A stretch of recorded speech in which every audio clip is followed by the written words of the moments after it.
Ad Astra.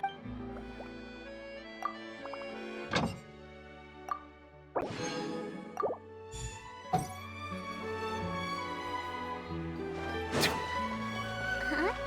Do you also see Navia and Clorinde over there? They look like they might have run into some kind of trouble. Let's go check out what's going on!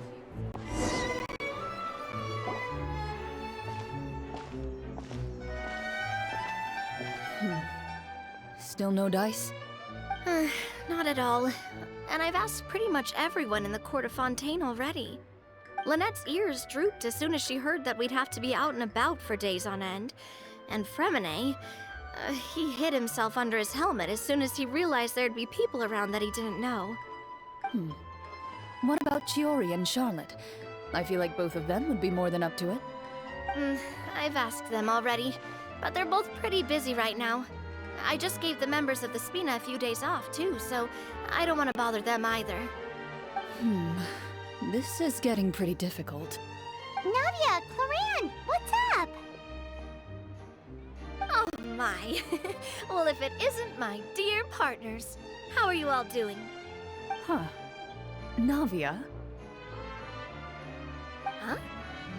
Oh, you mean... Yep, this is our chance.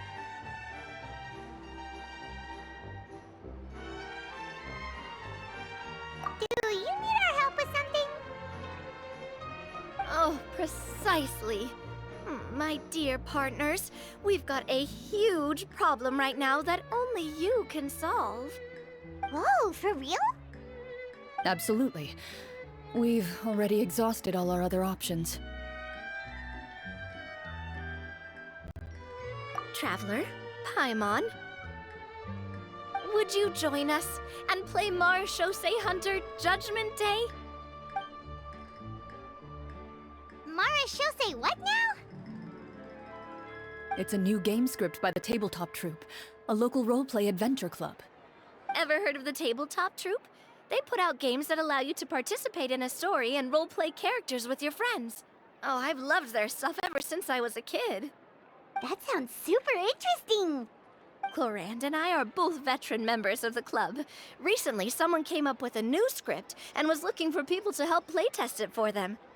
And when they asked, of course I couldn't refuse. I mean, come on, a brand new script? Nobody has ever played it before. Generally speaking, scripts at that level of development have a lot of issues, but I think this one is pretty solid. The author obviously put a lot of work into the story, and the world building is also quite credible. Whoa. I know I was the one that handed you the script, but some of us haven't read it yet. No spoilers, please. Anyway, the script calls for a team of 4. Ah, yes. We're missing one final player right now. So, you're saying you'll help us out? I knew I could count on you, partner. Paimon and the Traveler are kind of a package deal. Is that okay? That's not a problem. I'll adjust the pace based on the actual number of players, and ensure that everyone has a good time. Well, Traveler, what do you think? Wanna play? Paimon will follow your lead. Well, that solves our problem. You have our thanks. Woohoo! I'll go grab the script manager from the club right away. The script manager? Didn't you just say that you gave Clorinde the script? The club introduced a completely new kind of gameplay for the script. In this iteration, the Game Master's version of the script is incomplete. The script manager provides the next part of the script only after players have completed the current list of objectives. On top of that, in order to increase player immersion, the club has created some of the story's sets and scenes in real life. We'll only know where we should go once the script manager reveals the starting location. Wow, you're right. Whoever wrote this script really did put in a lot of work. And it's got a real healthy amount of suspense, right? I mean, even the GM doesn't know how the story will end. I look forward to experiencing it with you all. Why don't you go meet up with the others first? They should all be waiting at Chioria Boutique. I'll come over with the script manager as soon as I find them. Sounds good. Remember to always watch where you're going, and don't rush. You say that like I'm 6 years old or something. Let me think. What kind of character should I play this time? I just hope you'll pick up some useful skills this time. Oh, and stop trying to persuade every animal you come across.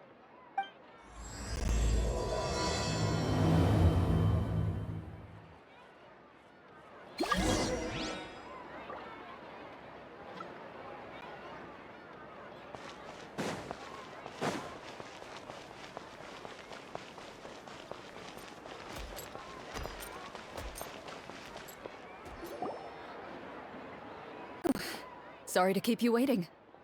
You're back! Huh? And you've got the Traveler and Paimon with you, too! What a pleasant surprise. I assume you'll be joining us for the game then? Linny, Farina! Paimon didn't know you were playing too.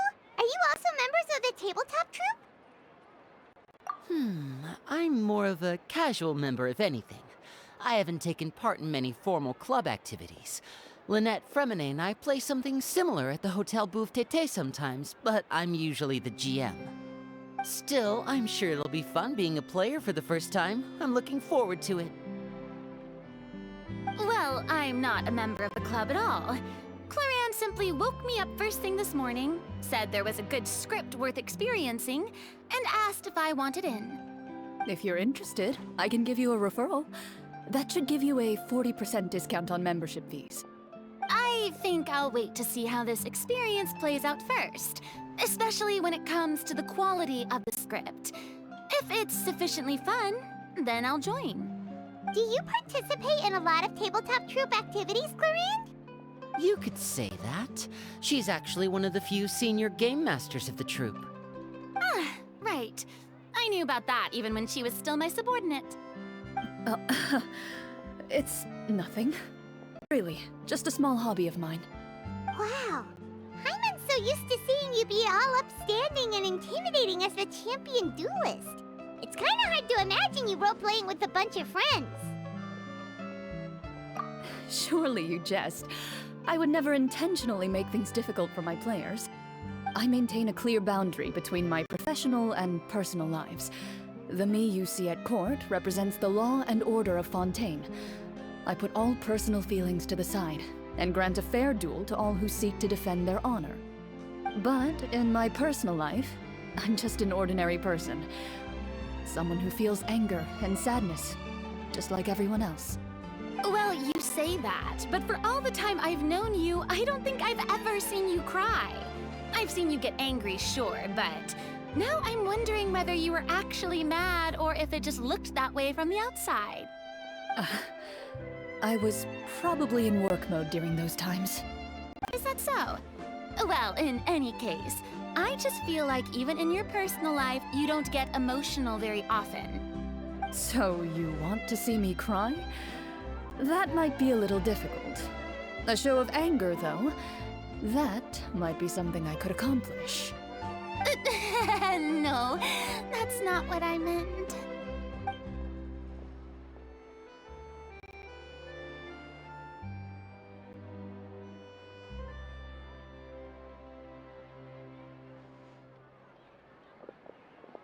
I'm back!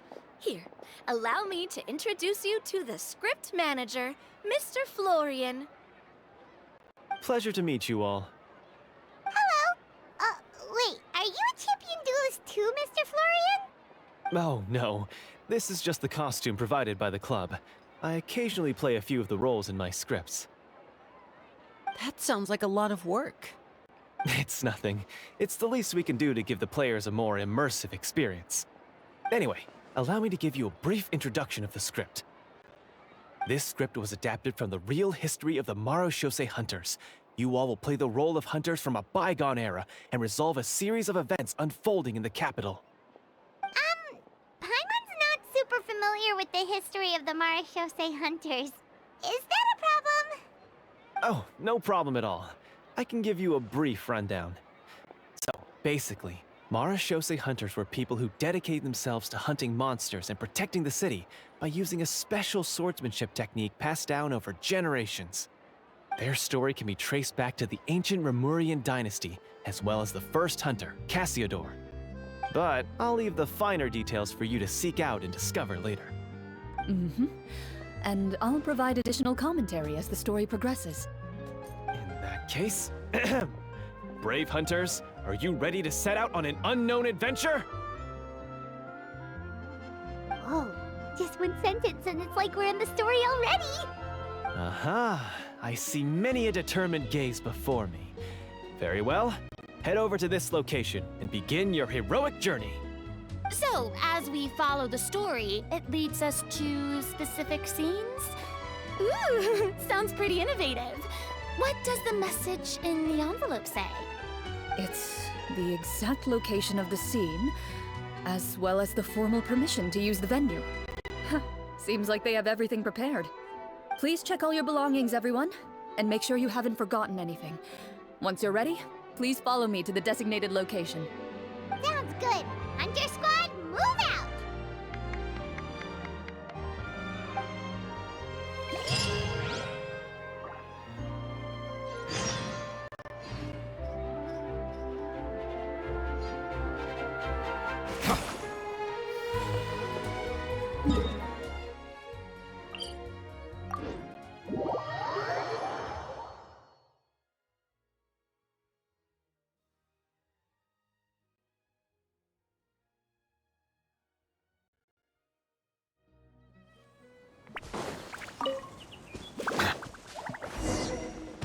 When the tide comes in, I shall return.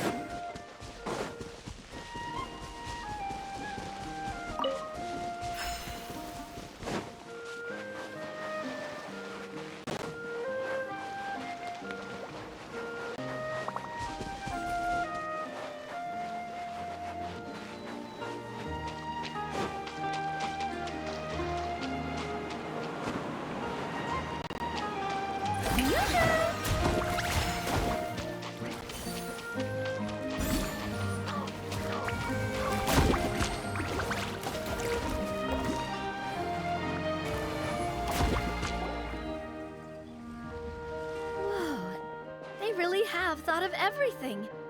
The Fatometer is here and ready to go for us. The Fatometer? What's that? It's a card that's used to determine action success or failure. We'll need to use it when we try to use certain skills. And what about all the dessert and tea? Is that for us as well? That's what the message said. Really? That's so nice. It feels just like a tea party with friends. Those snacks have Paimon's name written all over them! I think you might be more of a snack hunter than a Marashose hunter, Paimon. Snack Hunter Paimon reported for duty! If there are delicious snacks to be found, Paimon will track down every last one! The desserts are great. But I'm still looking forward to the story more than anything. Very fair. Then, let us begin. First, please pick up the blank character cards in front of you, and write down your name and profession. You can find an abbreviated version of the rules printed on the back of your character card. If you have any questions, feel free to ask me. In this story, everyone is a Marashose hunter. To reflect this, the club has prepared a small badge for everyone. Ooh, nice! As hunters, you have proficiency in swordsmanship and fighting by default, so there's no need to allocate any additional skill points to those areas. Swordsmanship? So there's a fighting part to all of this? Paimon's not sure she can do all that on her own. Maybe Paimon can just stick with you? Why don't you share a character card then? The Traveler will be the Marachose Hunter, and you can be her little floating assistant. Huh. Kinda like in real life. So, for the name, do I fill it out with the name of my character? Yep. It can be any name you like. You can use your real name too if you want. I do that whenever I get too lazy to think of a new name. Oh, so it would be like experiencing a different life, but still as yourself. That's not a bad idea. In that case, I think I'll continue to use the name Linny then. Next up is the skill sheet. You have a limited amount of skill points that you can use to learn a number of skills. The more points you invest in a particular skill, the easier it will be to pass associated checks. I'll take persuasion and investigation. Those are must-haves when it comes to missions like these. Oh, those skills sound like they'd be useful for gathering intelligence. Good idea, Navia. Just as expected of a veteran player. So should we also take those skills then? Not necessarily. Since we're working together as a team, we could leave the negotiations to Navia and use our skill points to pick up other useful skills. For example, I think I'll take stealth and sleight of hand. That will give us more options if we run into any situations we can't negotiate our way out of. Oh, interesting. I wasn't thinking about it like that. I suppose it's not so different from an acting troupe. Everyone has their own role to play. Let me see. I'll take arts and performance. I'm not quite sure what use they'll be, but I'm not as knowledgeable about the other skills, and I am not too confident I'd be able to roleplay them well. Well, that leaves us. What do you want to learn, Traveler? Ooh, so you want to help people when they're injured. That's nice of you. Oh, something that'll help you get a read on other people's thoughts. Sounds useful. So what do you think? Are you sure you want to learn these two skills? Let's see. Oh, looks like you each have enough points to choose one final skill. You've all picked such classic skills. It's fine to go a little bit out of the box, you know. Why do I get the feeling she's getting ready to cause trouble? For example, this one here. Summon. Doesn't it sound super mysterious and cool? Oh, I saw that one just now as well. The description says, this skill can be used under certain circumstances to summon characters or creatures that fit the script's world-building rules. The script's world-building rules, huh?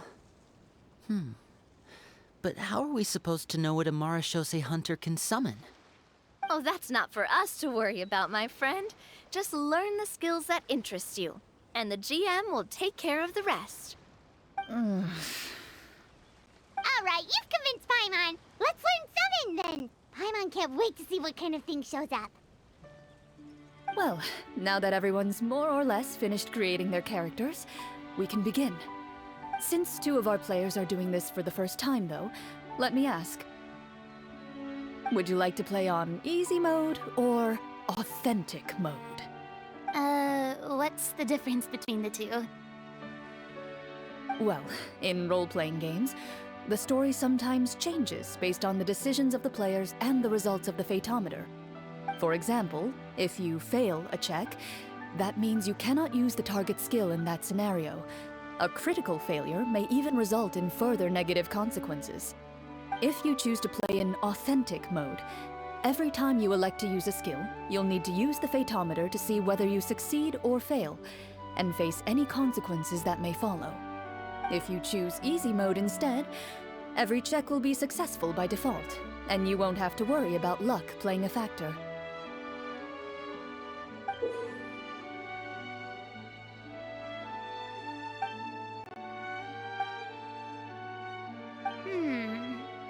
Given that I'd like to focus on the story, I suppose I should pick easy mode.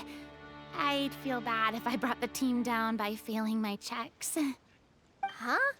Oh, come on. Don't worry about that. RNG is the lifeblood of role-playing games. I'm going with authentic mode for sure. Never knowing what you might have to overcome. Ugh, doesn't that sound exciting? I'd rather be mentally prepared for what might happen. All right, then I'll mark down Farina for easy mode. All her checks will be successful by default. As usual, Navia and Linny will play on authentic mode. What about you, dear partner? How would you like to play? Are you sure? Trust me, you'll see the beauty of RNG. Honestly, I don't think Clorinde would make things too difficult for us, no matter what the Fatometer says. Isn't that right, Clorinde? No promises. That wasn't super reassuring. Well, anyway, enough talk. Let's get started. I want to experience at least a good chunk of the story today. Speaking of the story, why is the beginning scene on a beach? Well, that's because... a long time ago, back when human civilization was still in its infancy, powerful demons and evil sorcerers ruled over the land. They created a host of monsters and sent them to slaughter all humans in existence. Soon, a group of human rebels banded together. With their swords raised, they swore to brave the darkness, and in doing so, subdue each and every monster that sought their destruction. They became known as the Marachose Hunters.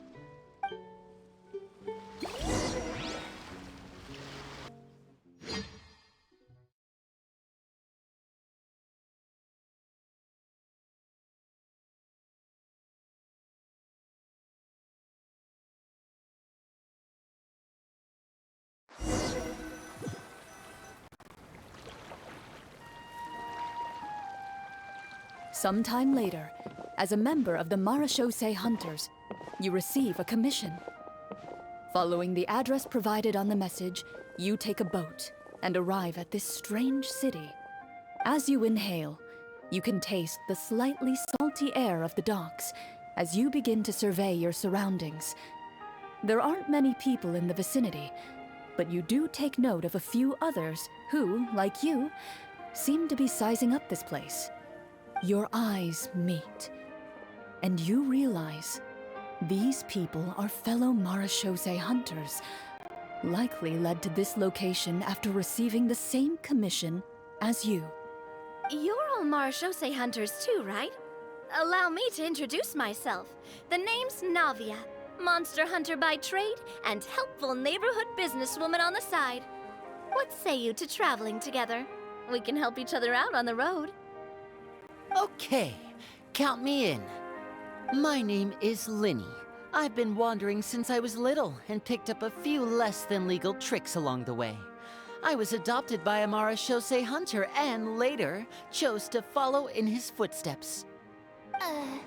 Is this where you introduce your character to everyone? It sounds like they've done this dozens of times. My name is Farina, and, I grew up in a noble family. I always had a strong interest in performance and the arts. Even though I'm a Marachose hunter, what I really want is to be a performing artiste. Hey, that's really cool. You can do it, Farina. That's exactly how it's done. Paimon is Paimon, a good friend and companion to this Marachose hunter right here. I've been studying medicine ever since I was a child. I want to do my part to eradicate these monsters and use what I've learned to heal others. Oh, welcome, welcome. When we face the monsters, I'll make sure to charge in front to give everyone some cover. You can take care of the healing at the back. You open your envelopes at the same time. The message reads, "To the honorable and trustworthy Marachose hunters, our kingdom is currently facing a grave crisis. The lands outside the capital have been overtaken by monsters, and our people are being led astray by forces of wickedness. we beseech you, please help us resolve this crisis and return peace and stability to our home. Huh. The layout of this city looks super familiar. It kind of reminds Paimon of Mondstadt! The scriptwriter must have used a real-world city as a reference when coming up with the map. As experienced hunters, the layout of the city reminds you of places once traveled. You recall the sight of tree-lined streets and the gentle tranquility of days gone by. Yet, as you regard the city in front of you, it appears to be little more than an empty shell. Its hollow gates are open to you, beckoning you to come forth and bring salvation back to the town. I carefully read every line of the letter and turn my attention to the signatures at the bottom. Who issued this commission to us? You see a long string of unfamiliar names. It would seem that many of the residents of the city issued this commission together. They sensed that things were not right within the kingdom and sent a distress signal to the outside world. In that case, why don't we take a walk around the city and see if we can learn anything from the local residents? Oh, good idea. We might be able to get some leads on the monsters and bad guys we're after. You look up and see a tavern nearby. It appears to be open for the day. Why don't we go check out that tavern? If the novels I've read are anything to go by, taverns are usually full of information.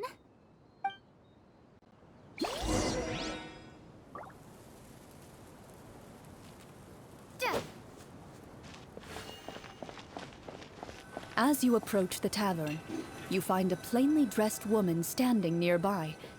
She appears to be rather troubled about something.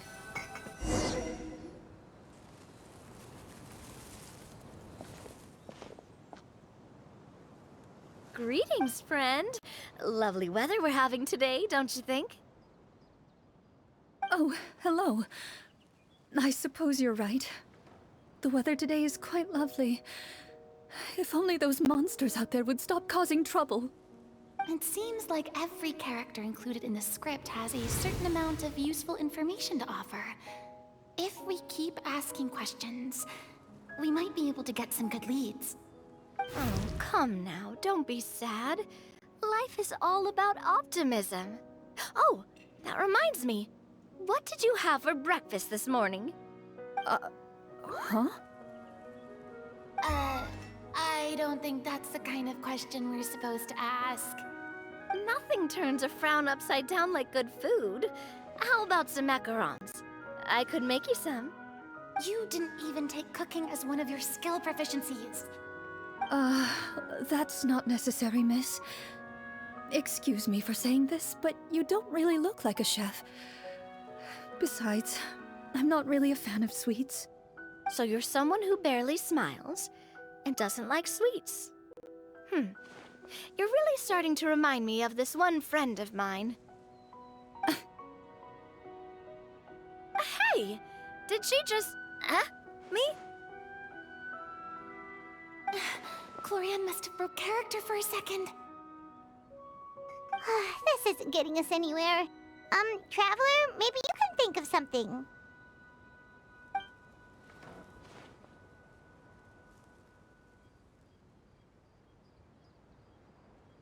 The results of insight checks aren't disclosed to the players, so I'll be the one consulting the phaetometer.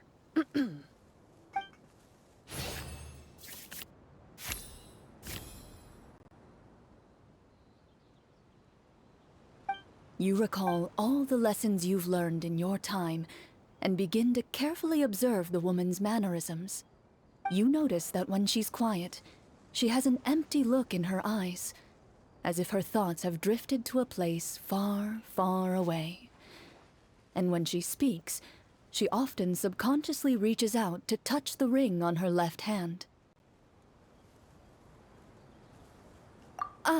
So you noticed. That's a little embarrassing.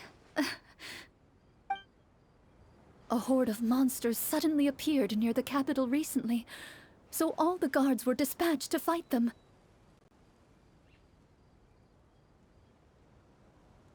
Do you remember when those monsters appeared? I'm not completely sure. All I know is that my husband was dispatched to fight them 3 days ago. Do you know where he was sent? It all happened so fast. When we said our goodbyes, he couldn't even tell me where they were sending him. You have our thanks, friend. We'll find and defeat those monsters as soon as possible. We sincerely hope your husband will be able to return to your side soon.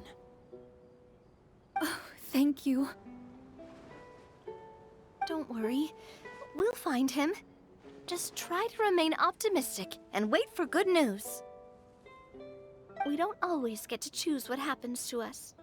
But we do get to choose the little things, like what we eat and how we respond to the things life throws our way. I hope that one day, you too will recognize the power of something as small and inconsequential as a delicious dessert. I'll do my best. You bid farewell to the woman, and continue your journey further into the city.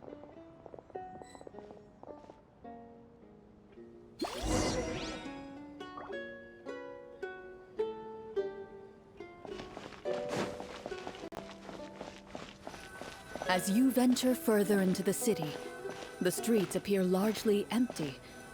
An elderly woman walks past. You see her shake her head as she puts away her wrinkled wallet. A nearby merchant folds his arms and gives you a disdainful look. You get the impression that he's someone who has long gotten used to the sight before him.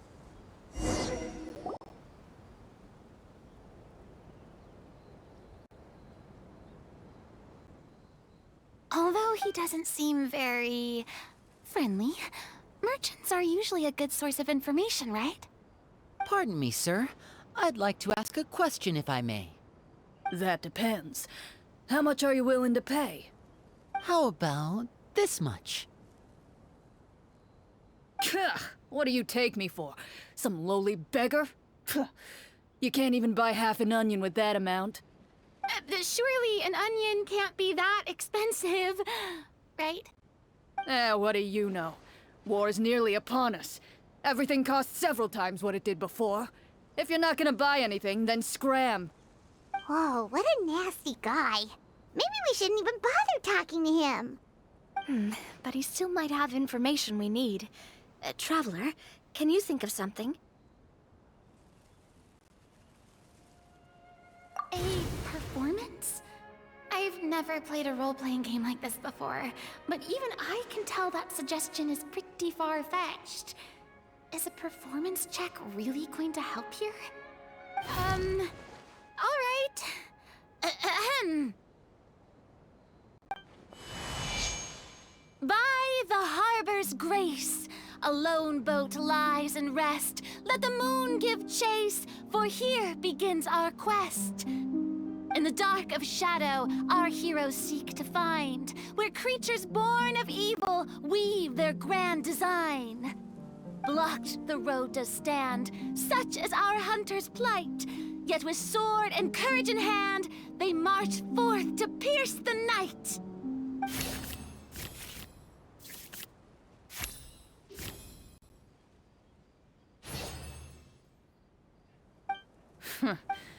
I don't recall asking for a bardic song. Don't expect me to give you any coin. But if you meant what you sang, and you are indeed some kind of hunter, then by all means, please, go out and kill those monsters for us. Those monsters are camped outside the city, and they've been destroying all our trade routes. We have limited reserves within the city, so if this continues, we're all gonna be in big trouble. Wait, you're saying no one has put a plan in place to distribute supplies or maintain order? We could all starve and those nobles in the palace wouldn't even break a sweat. Who knows? Maybe they've been in cahoots with the monsters all along. That is concerning. Yeah, all right, I think I've said more than enough. Be on your way now. Got it. Thank you, sir. Don't mind him, Farina. He just doesn't have enough taste to appreciate your art. No. I was just thinking about how those nobles must be so cold-hearted. It's like they don't care about their people at all.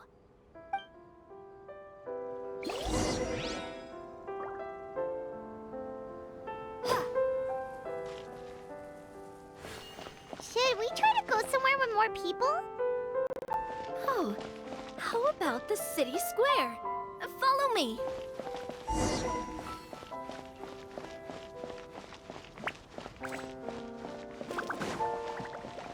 Before you lies the city's central square.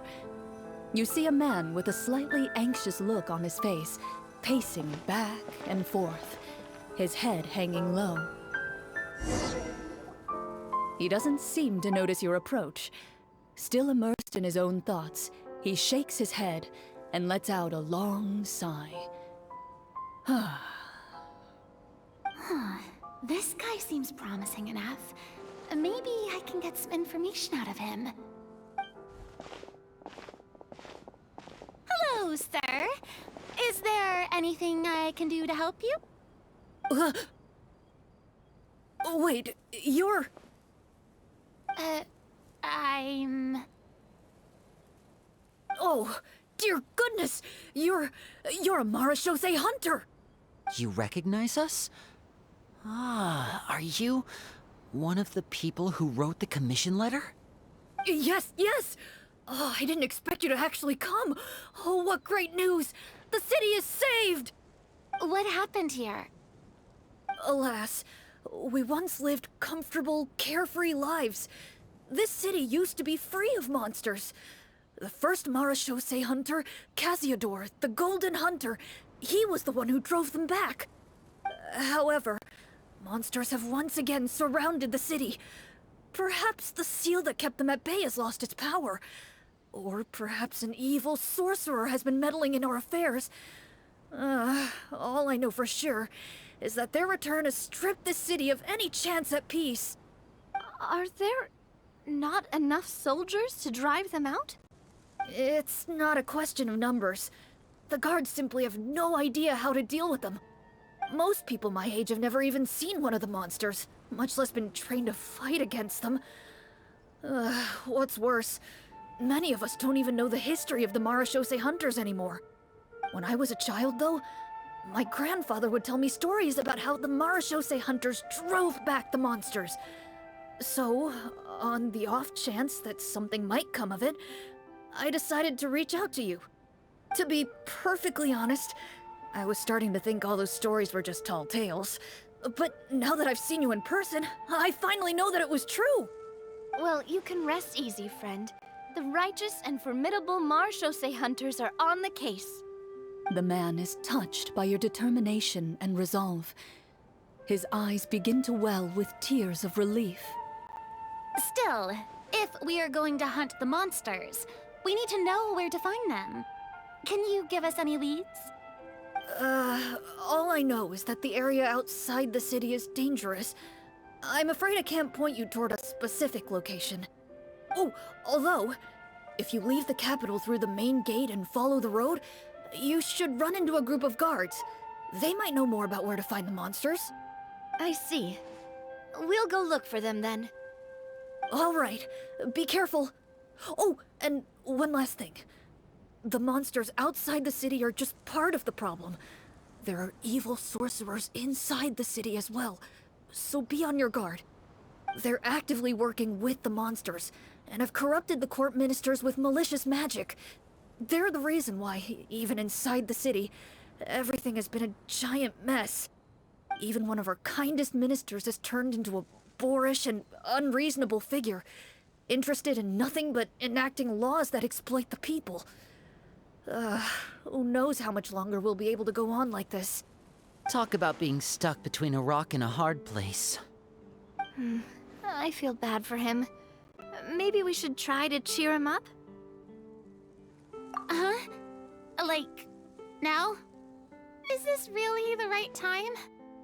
I appreciate your kindness, but for now, it's more important to focus on the crisis at hand. Brave hunters, I leave the future of this kingdom to you.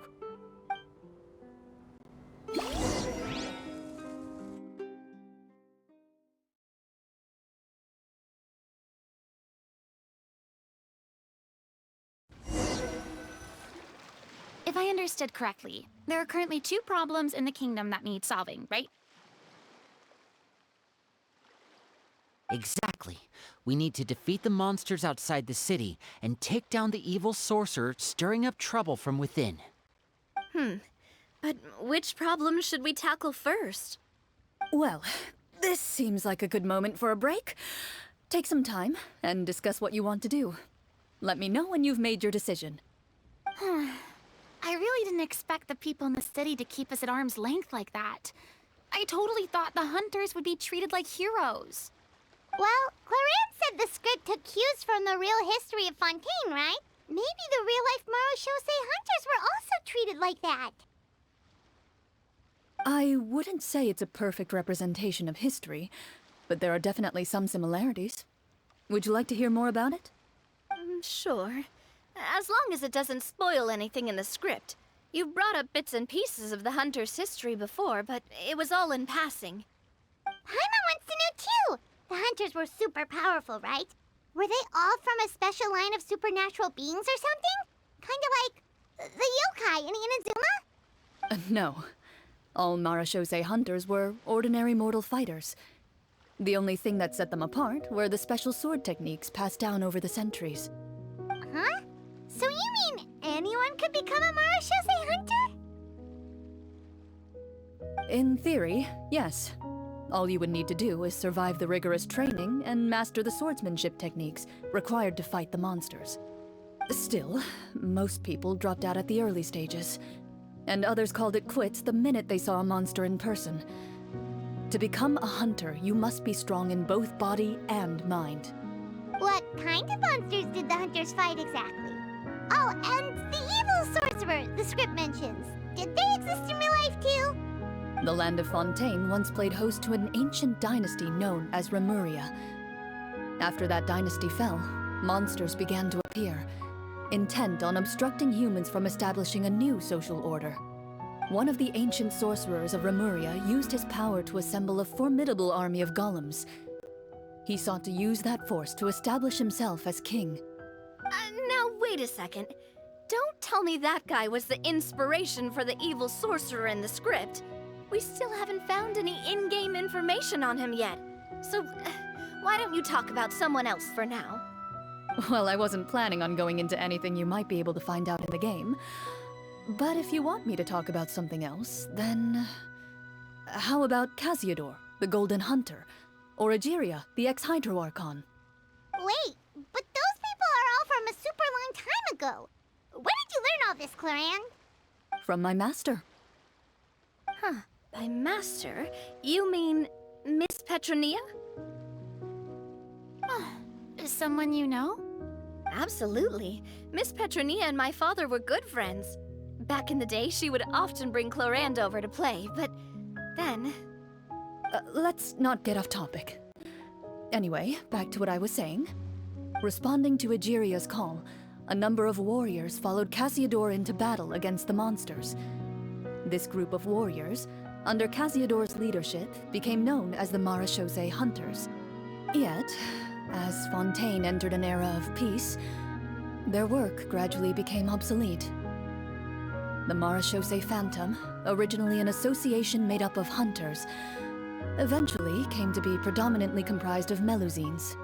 Ah, I see. That explains why most of the people in the script have forgotten the hunters or think of them as nothing more than a legend. Is that really a bad thing, though? It can get tough always being the one shouldering everyone's expectations. Depends on who you ask, I suppose. If the name of the organization no longer commands respect, investigative work is bound to suffer. Speaking of investigations, which problem should we tackle first? Monsters or evil sorcerer? I vote monsters. That's the main duty of the hunters, right? We can come back to the sorcerer later. Well said, Miss Farina. Plus, if the sorcerers really are the masterminds behind this whole thing, defeating the monsters could give us some clues on their intentions as well. What about you, partner? What do you think? I mean, you're not wrong. But those those characters are usually the ones pulling the strings behind the scenes. More often than not, they're very formidable opponents. Going after them now might be jumping the gun a little bit. We don't want a total party kill on the first day, right? With Clorinde as the GM, I wouldn't rule out the possibility.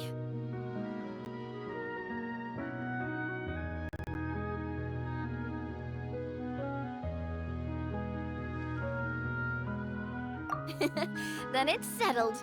Let's go hunt some monsters. All right. After some discussion, you decide to turn around and head out of the city.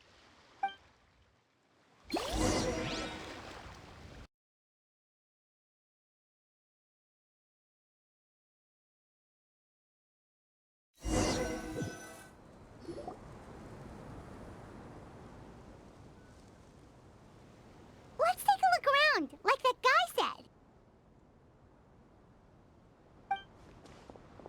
You there! Outsiders, halt!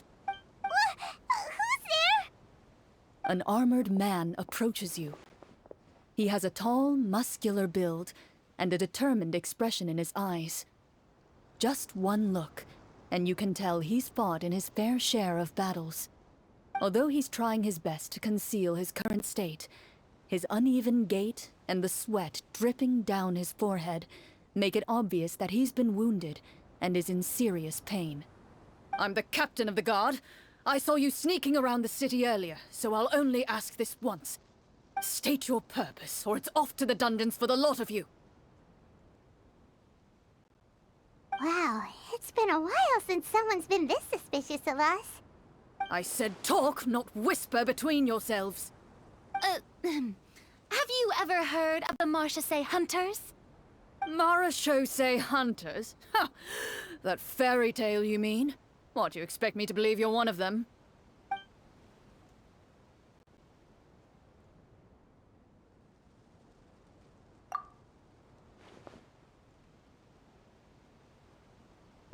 Sir, we were indeed in the city earlier, but our purpose was only to gather information on the monsters. We're here to help the city and all the people within it. Your guards are still fighting the monsters as we speak. They could be seriously wounded and in grave need of support. You need all the help you can get.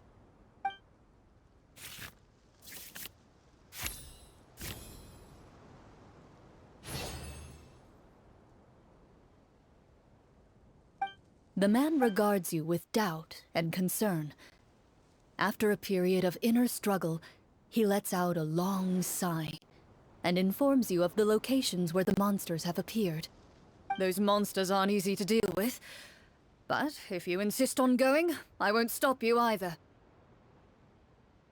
I just hope all the guards will be able to come back to their families alive. I wish you the best of luck.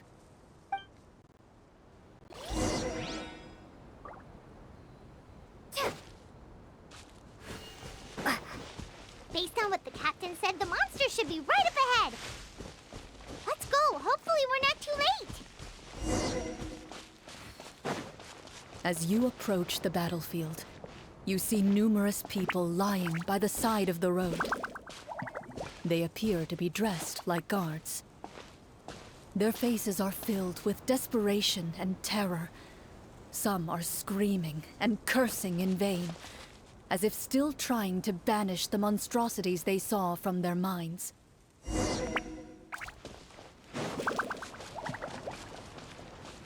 A few of the wounded look up at you in shock and disbelief. Quick, leave this place. Turn around and don't look back, they yell.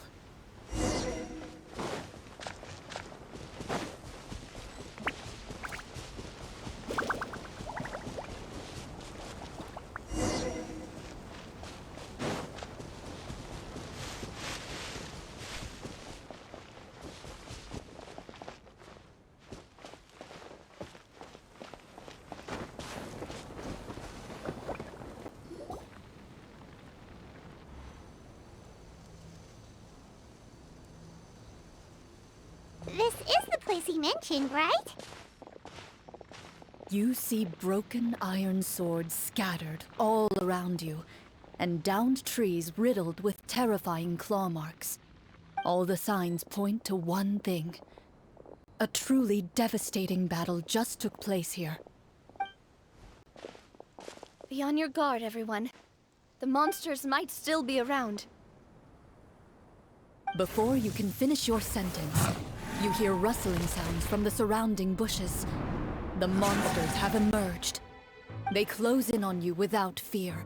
You get the impression that, in their bloodthirsty eyes, you're just another meal for them to devour. A little help here! This thing wants to eat Paimon! Your battle round begins now.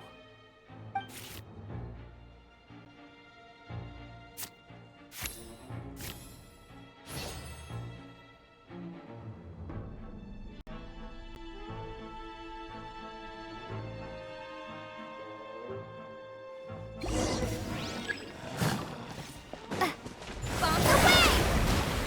Water jet! Ah, time to shine! Rubber send-up! From the Spino Club. Hiya! That's fun! Now watch out! The next battle round begins now.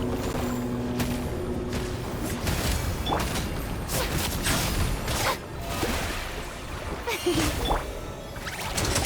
round of applause!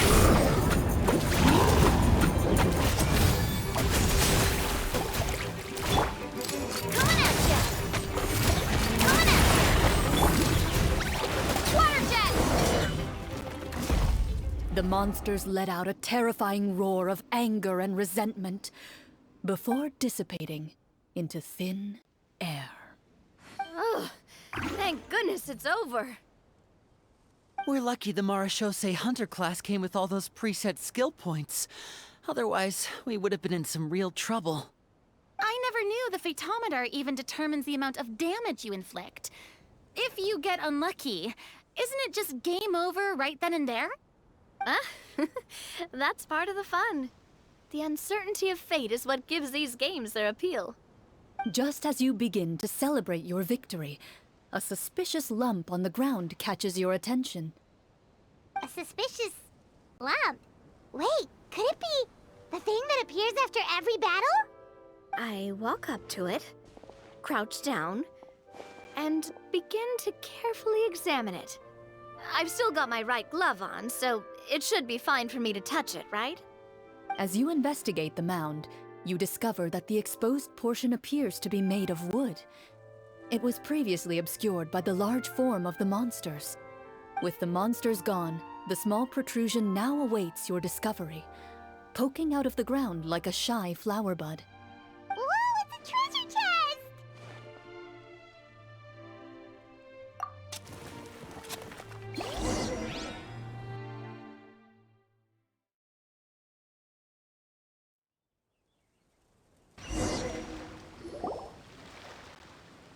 With everyone's help, you successfully excavate the wooden chest from the ground.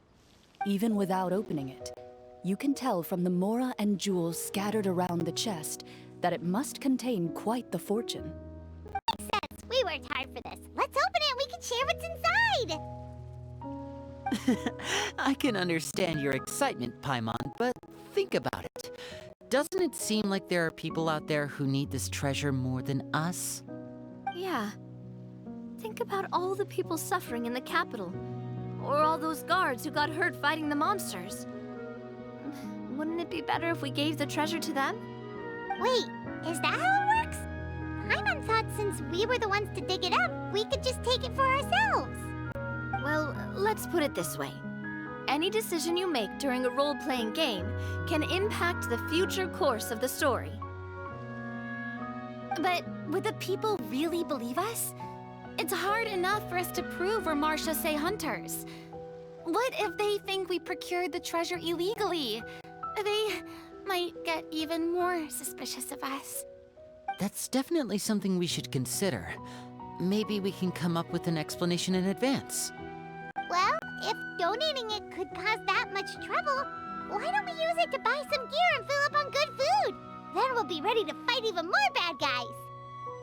Looks like you're facing a difficult choice once again. Well, it's getting late. Why don't we call it a day for now? Where did the time go? I'm not sure if it's because I'm having so much fun with you all or because the story is particularly enticing, but I feel like I could almost keep going. Here, here.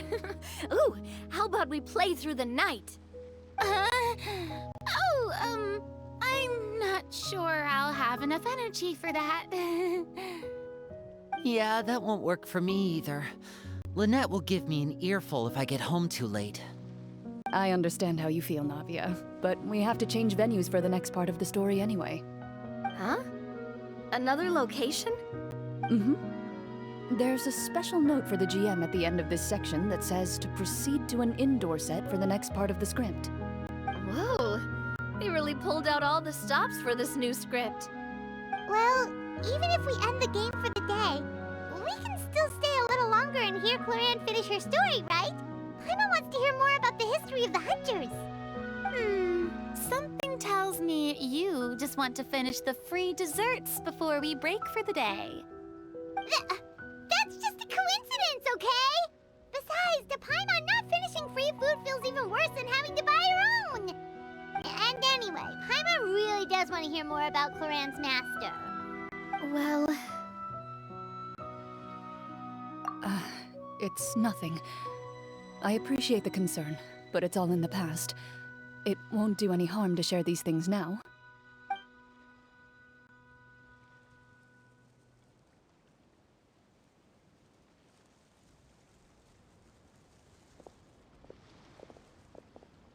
My earliest memories are of living with Master. According to her, she saved me from certain people of ill repute. My birth parents had left me behind some time before that. What a heavy beginning for a life story. Master was a fascinating individual, if inexperienced in the ways of raising children. My first ever toy was a short sword. Although I suppose it wasn't so much a toy as something Master removed from her waist and handed to a noisy child in need of distraction. Oh wait, so she handed an actual sword to a child? Isn't that dangerous? Did you hurt yourself? Of course I did. I cut my palm and bled quite a lot. But Master was not concerned. She just stood there and casually lectured me about it. See, that's what you get for not holding the sword properly, she told me. She then crouched down next to me and said, "Give me your hand. I'll teach you to bandage this wound. After that, it's time to learn how to truly hold a blade." Excuse me for asking this, Clorinde, but how old were you exactly when all this happened? Probably around, 3, give or take. 3? Isn't that when most kids are still struggling to hold a fork? As I said, Master was rather inexperienced in the ways of raising children. She believed trial and error was the best way to teach a child what they're capable of. I'm not so sure this is a question of experience. I didn't see anything wrong with her ways at the time. And anyway, children don't get to choose how they're raised. Oh, she did bring me back a pet from Liyue once. It was a Geovishap hatchling. A Geovishap hatchling? For a pet? That seems even more dangerous. What she said was this: make sure to get along, you two. If you really can't agree on something, just settle it with a fight. Whoever loses is the real pet. And how old were you when this happened? 5. Well, did you win? No, I lost. So, you're saying you actually became the Geovishap's pet? Yes, but only for a week. By the end of that week, I defeated it in combat, and we've shared a cordial relationship ever since. That really doesn't sound like the kind of childhood someone should have. Later on, I gradually understood that Master most likely didn't know any other way to raise a child. She was a marechaussee hunter, but I never heard her bring up her own parents. Thanks to her, I learned how to navigate the forest by the age of 6, and could hunt monsters in the wild by myself the year after that. Even though the training she subjected me to was strict, she always made sure to take me traveling when she had the time. We met many of her friends during those days. That was also how I met Mr. Callis and his family. I still remember the first time we met. You were too scared to join our picnic and hid behind Ms. Petronia the whole time. I still hadn't really met many children my age at that time, so I didn't know how to interact with others. After that, though, you started coming over a lot. You loved challenging people to shooting competitions, remember? I don't think many members of the Spina ever beat you in one of those. I had a lot of fun during those days. I enjoyed them too. Oh, do you remember that one time we went exploring around the Spina together? We overheard Papa call your master Fontaine's Protector of Justice. We tried to pretend like we never heard anything, but you nearly let it slip that one time.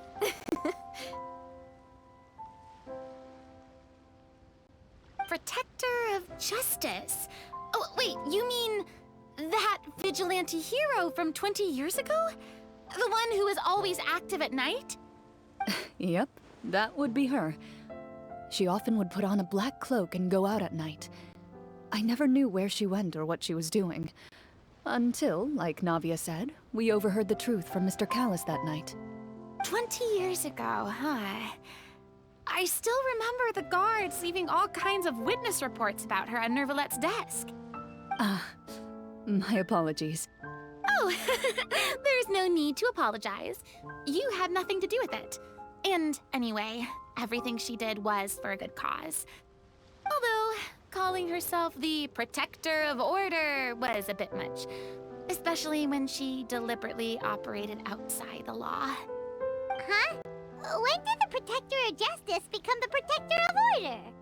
Oh, she had a bunch of code names. I heard she would just come up with a name on the spot whenever she was asked. Later on, she probably got sick of answering those questions and decided to stick to just two. The Protector of Justice and the Protector of Order. That sounds like her, all right. I bet she forgot which of the two she'd use by the time she got back each night. Well, she certainly sounds like a fascinating individual. With her strong sense of justice, it's no surprise her student followed in her footsteps. It's true. I always wanted to become like her. Someone powerful, independent, and with a strong sense of conviction. But...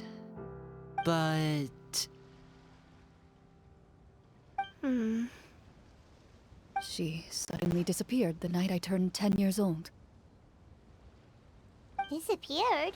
What happened? I have no idea. She didn't even leave a note. I was never able to find out where she went. That night, I was celebrating my birthday at Navia's house. But Master never came to pick me up. When I returned home on my own, it was to an empty house. When she still didn't appear after a few days, I went to Mr. Callis's house to ask about her whereabouts. But he only shook his head. Papa probably didn't know either. I know he sent a few people to investigate the matter in secret, but they never found any credible leads. Don't worry, I understand. To be perfectly honest, given Master's personality and way of doing things, it all made a lot of sense. If I had to guess, I'd say she probably used it as an opportunity to force me to become independent. Just like how, when a litter of kittens reaches a certain age, the mother willingly leaves them behind. Were you upset, Clorinde?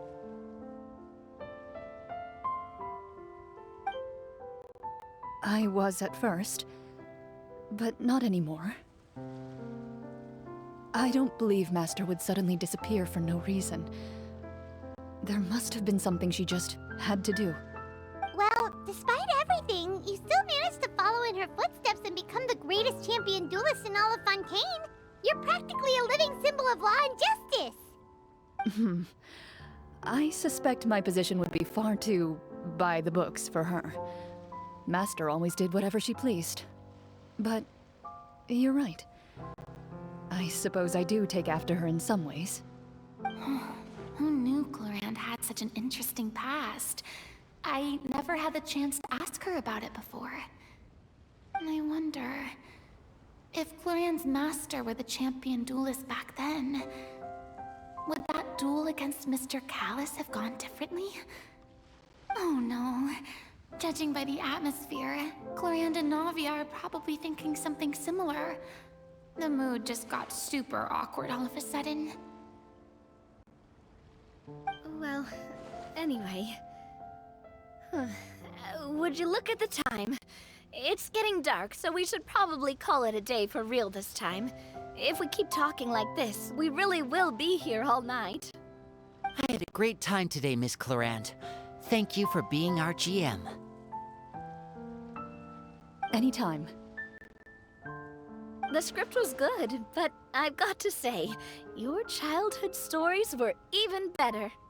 Hey, you should tell us more about that fight against the Geo-Bishop sometime. Maybe your master was onto something. You could be right. What does she mean, onto something? I certainly don't know any 5-year-olds who want to fight a bishop in their spare time. Guess I'll head back as well. I need to save my energy if I want to continue enjoying the story tomorrow. You're that excited to hear about my fight with the bishop? I was talking about the script.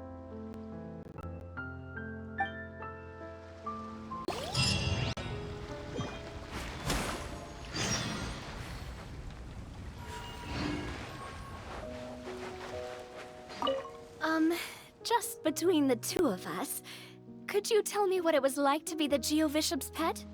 It was nothing special, really. Geo-Bishops don't understand the concept of a pet. So basically, it just headbutted me whenever I entered its territory. And that hurt? Yeah, it hurt. What, something you want to experience for yourself?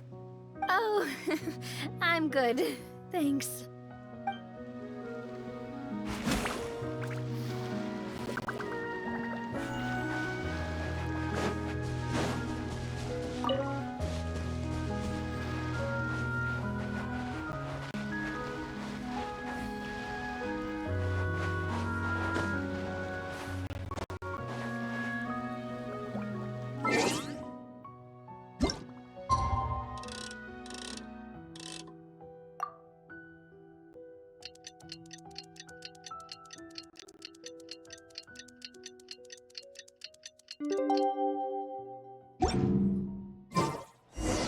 Let's go meet up with the group! Paimon's really looking forward to today's story.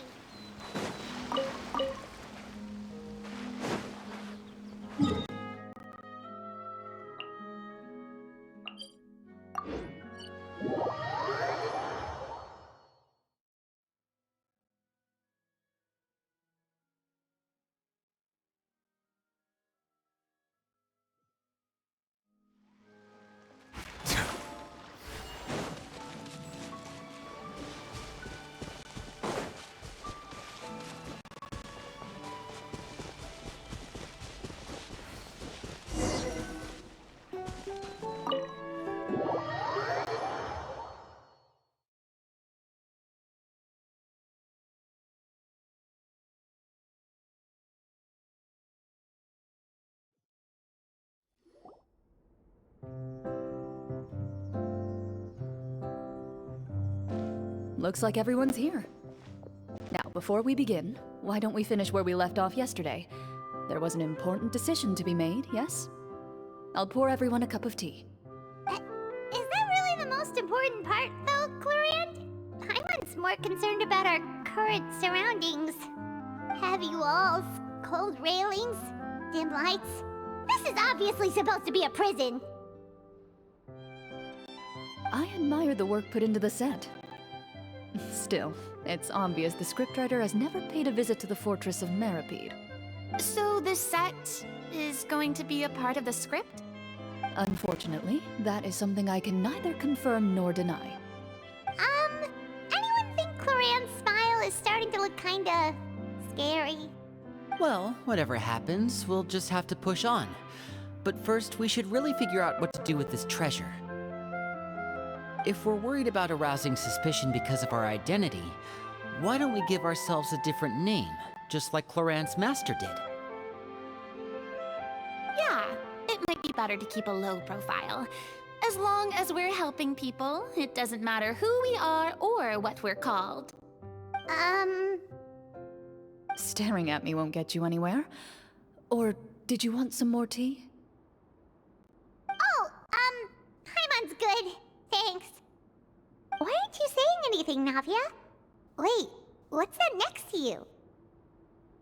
Oh, this is the short sword Clorinde mentioned last night. I found it. Huh. I'm surprised you managed to track it down after all this time. Well, I made sure to take good care of it, considering the circumstances in which you gave it to me. Of course I had to keep it safe. Anyway, where were we? Oh, right. I was just thinking about all the potential ways for us to break out of prison. We could dig a tunnel, or try to bribe the guards. Wait, we haven't been thrown into prison yet, have we? Well, it's only a matter of time. It pays to be prepared. Just like how you should always have an umbrella on hand, even when it's sunny. All right, Paimon's made up her mind. Let's just give the treasure away. Paimon may have wanted to keep it, but if it's going to land us in prison somehow, Paimon will be too upset to enjoy her snacks.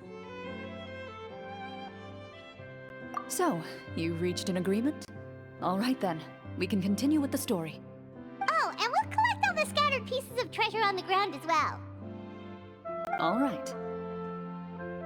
You collect the treasure and make your way back to the capital with your bag of loot in hand.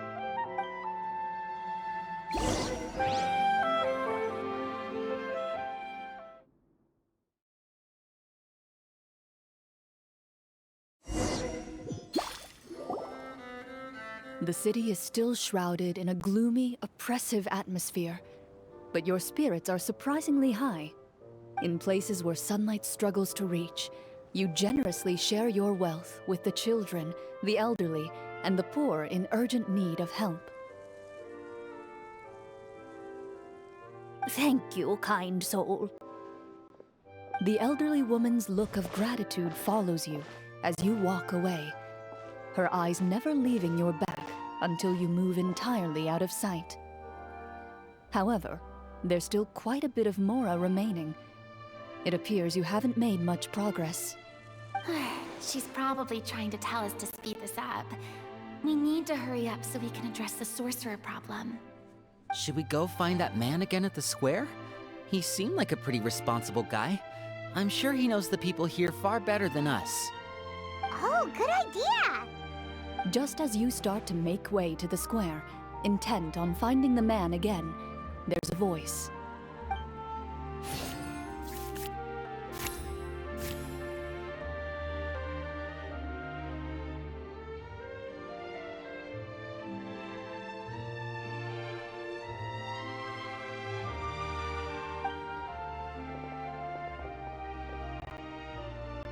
Please wait, distinguished guests. Several strange guards suddenly call out to you. They run forward to meet you and proceed to politely pay their respects. Greetings, gentlemen. Are we being invited for afternoon tea? Surely you jest, my lady. That would not be our place. It is His Excellency the King who requests to meet with you. Please come with us.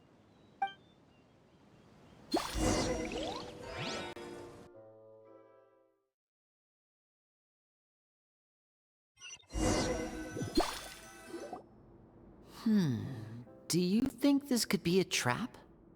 Well, we have to investigate the court at some point, right? Meeting the king himself would be a fantastic opportunity to do that. I say we go for it. If something happens, we'll just turn the whole place upside down. That sounds a little intense. After a quick discussion, you nod to the guards and agree to follow. They lead you all the way to the audience hall of the palace. Gilded tables line both sides of the hall. The space itself is adorned with all manner of expensive antiques, glass shelves, and silver candlesticks. The items appear quite ordinary in size and dimension, yet their presence somehow makes the emptiness of the hall feel even more surreal and ominous.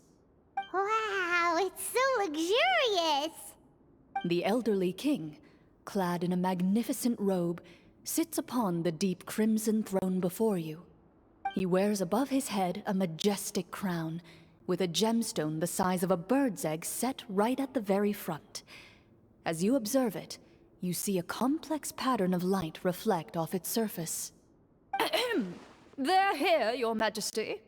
A man dressed in dark clothes, likely a minister, shields his mouth with his hands and bends down to whisper a few words to the king. After a moment, he lowers his hands and stands back up. His gaze shifts to fixate on your group, but he does not move from his place at the king's side. The king does not appear entirely aware of his surroundings. The man by his side, though. We should keep a close eye on him. The king remains still and says nothing. The minister is the one who speaks. Esteemed guests, allow me to thank you for coming to our faraway kingdom. Unfortunately, His Majesty the King finds himself quite exhausted from work. So please allow me, his Prime Minister, to welcome you in his stead. I've heard tell that your group, the Marechaussee Hunters, used your exceptional ability with the sword to repel the monsters near the capital. Such a great deed deserves to be rewarded. However, seeing that I was not fortunate enough to observe such a feat with my own eyes, you'll forgive me for seeking to verify the truth by speaking to you myself. Well, we've got nothing to hide. You brought us here to talk, right? So we'll just explain what happened.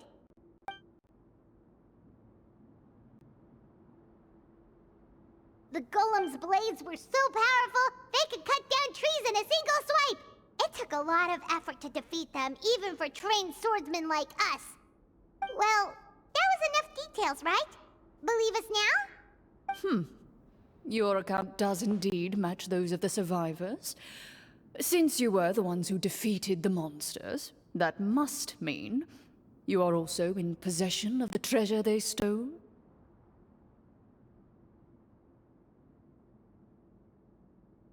Well, we did take the treasure, but... How did he know about the treasure? Then I must ask that you return it at once. It belongs to the kingdom.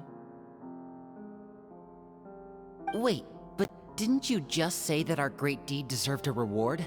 Shouldn't the treasure be considered a part of that? Yes, that was indeed what I said. But you seem to have forgotten a very important distinction. Only that which is freely given by the king can be considered a reward.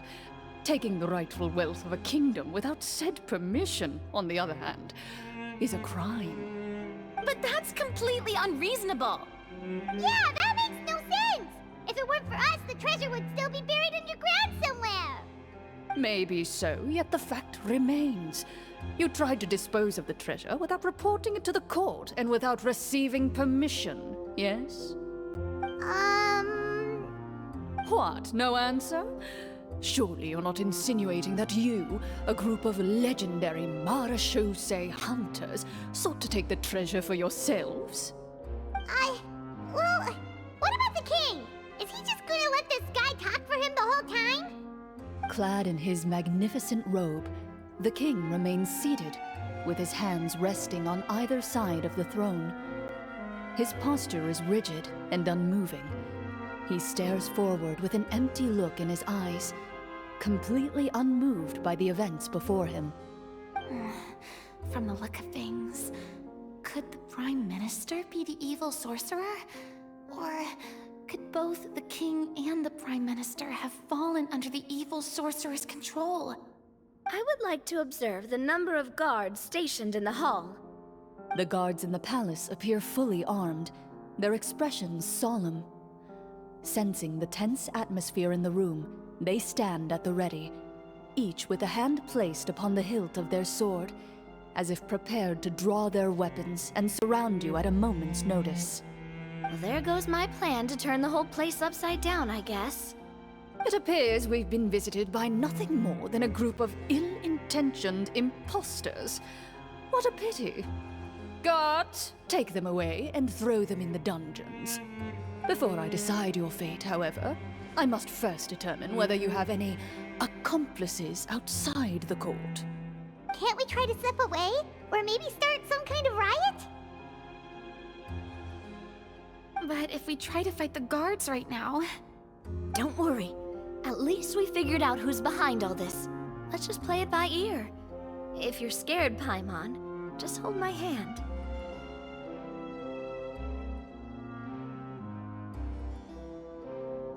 Aw, thanks, you guys. You allow yourself to be led away by guards surrounding you on both sides. It's only when you begin to feel drops of water falling from the dungeon ceiling and smell the stench of death and decay all around you that you finally realize you've stepped into a completely different world. Stay here, and don't try anything funny. The guards lock the cell door and leave without looking back. Wait, sir! Your voice echoes through the dark hall, but the only response you receive is the sound of water dripping from the ceiling. No! What should we do now? Carve out a new path of fate with our own two hands, of course. I draw my weapon. You reach toward your waist, but find nothing there. You now recall that your weapons were confiscated before the guards locked you in the cell. The bag of treasure along with them. What about that knife I hid in my boot? When did you hide it in there? When I was thinking about digging a tunnel. Rejected. You failed to inform the GM of this course of action. Moreover, the guards would have conducted a thorough search before throwing you in prison. And the keys to the cell aren't anywhere to be seen? Correct. You don't even feel a lock hole on the cell door. Oh, well, there goes all our plans. Indeed. Huh? Why are you the one saying indeed? Because that statement holds true for me as well. This is where the script ends. What? But that's a terrible ending! Generally speaking, this should be the point where the scriptwriter gives the players some kind of hint, or gives the GM some kind of code for how to move forward. I mean, maybe they just really wanted us to be immersed in the feeling of being in prison? Like, they'll only show us the way out once we've grown truly and utterly desperate? That is a possibility. If only there were desserts and tea in real prison. Oh, wait, guess it's kind of how the Fortress of Meripede works if you're lucky. Oh, before I forget, Navia, the short sword you had with you earlier. I took a closer look, and the craftsmanship doesn't appear to resemble anything from this era. If I remember correctly, that style was last in vogue several hundred years ago. Wait, Clorinde said that sword used to belong to her master, right? Does that mean her master has been alive that long? I doubt it. The way she went about things often made her seem childish more than anything. I'd say the sword was most likely an heirloom passed down over time. Hang on. A precious heirloom passed down to you by your master. And you gave it to me just like that? You weren't worried I might lose it? Master left many things to me when she disappeared. There was the sword, an old key, and a good amount of junk she probably just didn't want to take with her. I gave you the sword back then, because I didn't want our friendship to end. Wait, when did this happen exactly? After the duel. Between Mr. Callis and myself. Before that, Clorinde would have meals with us and even stay over at the Spina some days. She was on great terms with Papa as well. After the duel, though, there was a period of time where we simply didn't know how to face each other. She entrusted this sword to me, and never came back. We were both sad, and conflicted, and totally overthinking everything as a result. Whenever I looked at this sword, I couldn't help but wonder. If Miss Petronia had never introduced us to each other at that picnic, maybe part of the sadness I was feeling could have been avoided. Back then, it felt like I hadn't just lost a father, but a close friend as well. No one can change the past. The most important thing is that you two found your way back to each other and can enjoy things like this together. Yep, you're right. I'm sorry, you two. I didn't mean to bring up any sad memories. Think nothing of it. No one here is at fault.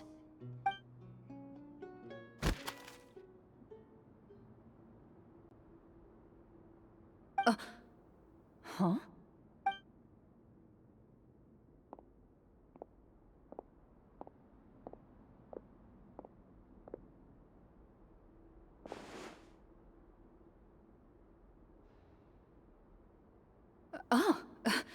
Looks like the next part of our script is here. Perfect timing. The situation was really starting to get desperate. And not just because of the prison thing. From Clorinde's face, I really can't tell if it's good news or bad news. Water continues to drip from the ceiling. In this lightless dungeon, you lack a reliable way to tell how much time has passed.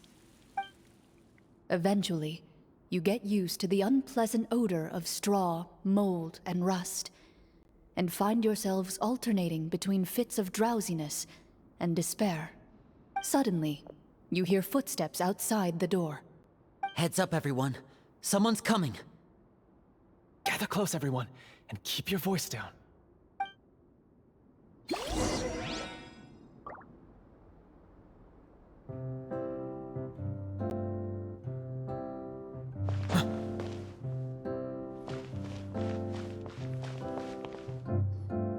Who are you? I work as a guard in these dungeons, but my true identity is the same as your own. I'm also a marechaussee hunter. Huh? Shh! I've already sent away the other guards, but if we make too much noise... I understand, but how can we be sure we can trust you? The king has issued a formal decree. In light of the irrefutable proof of your crime, you're to be executed before tomorrow's sunrise. If you want to escape, it has to be now. Executed? We barely did anything! Monsters appearing at the same location as the treasure. Could this entire thing have been a trap? There will be time for speculation once we're out of here. As for my identity, I have no way to prove that to you just yet. Infiltrating the capital was difficult, and finding a chance to speak with you has taken a lot out of me. I could go on, but I think we can all agree that now is not the time for details.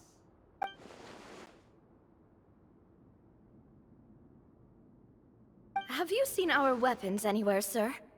Don't worry, I brought them with me. They're just behind the door. Still, these weapons alone won't be enough to defeat the true enemy behind the scenes. His faction is too powerful.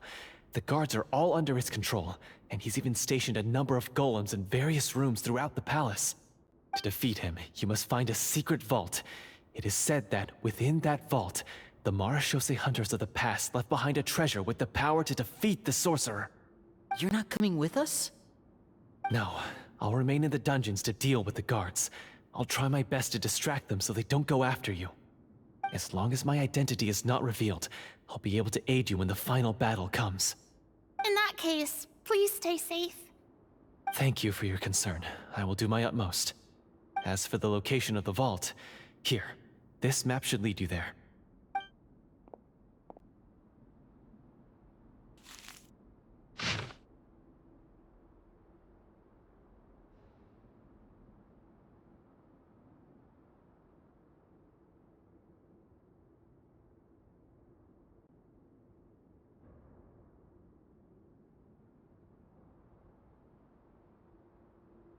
Got it.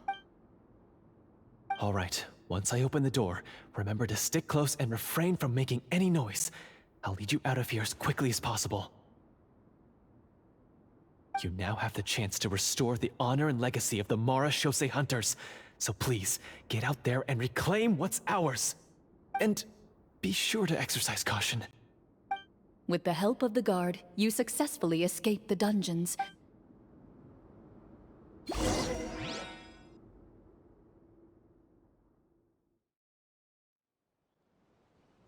Wait, we didn't get to use our skills at all while we were in prison. Who knows when we're gonna get the chance to use that cool summon spell? That is a pity, but we can only continue to move forward.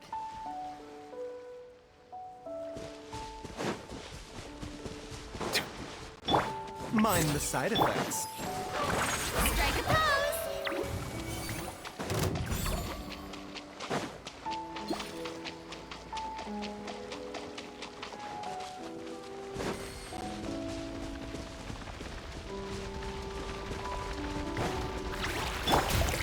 Silence! A bitter pill to swallow. Yoo-hoo!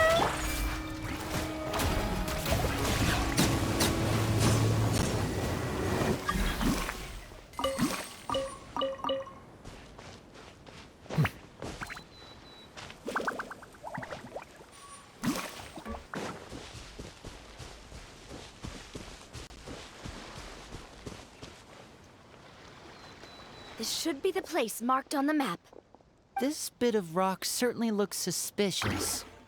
Well, I'd say an investigation's in order then. Plus, if all else fails, we can just blow it up. Wow, you really meant that! Before you lies a serene stretch of open water, its surface shimmering a brilliant shade of sapphire blue. Well, guess this means it's time for a swim!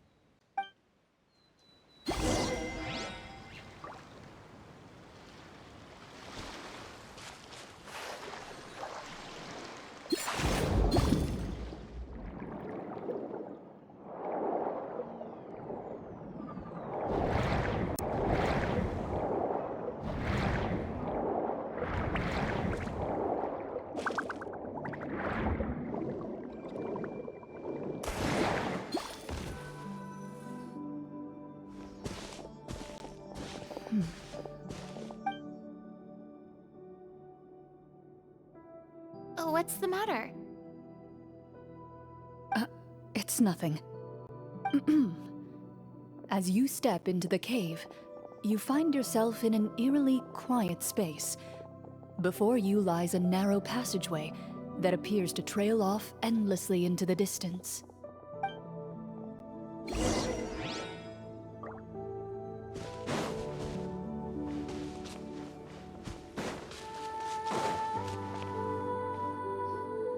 Wow, this must be where the treasure is hidden! But this door is blocking our way in. It almost looks like it's been here for quite some time. I've got to hand it to the tabletop troupe. They really went all out with the props. Huh. What have we got down here? A kind of mechanism connected to the door? Ah, it looks like we might have to arrange it into a certain pattern.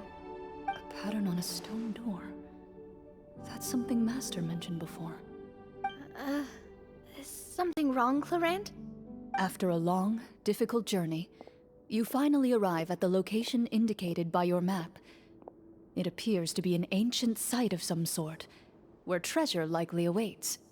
Your surroundings are exceedingly quiet and serene, as if the secret that slumbers here has never once been disturbed. If you listen closely, you can almost convince yourself you can hear the sound of its calm, gentle breathing. That description makes Paimon feel kinda bad for disturbing this place.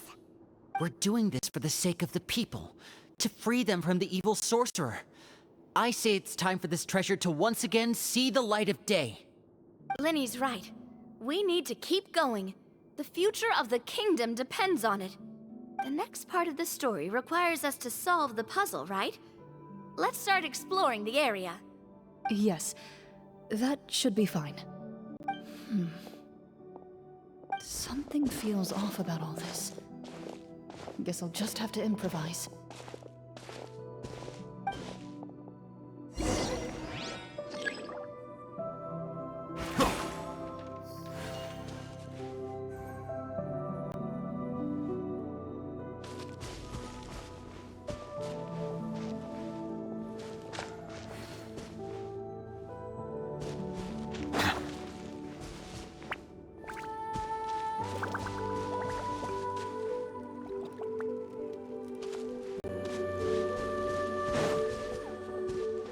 I found something.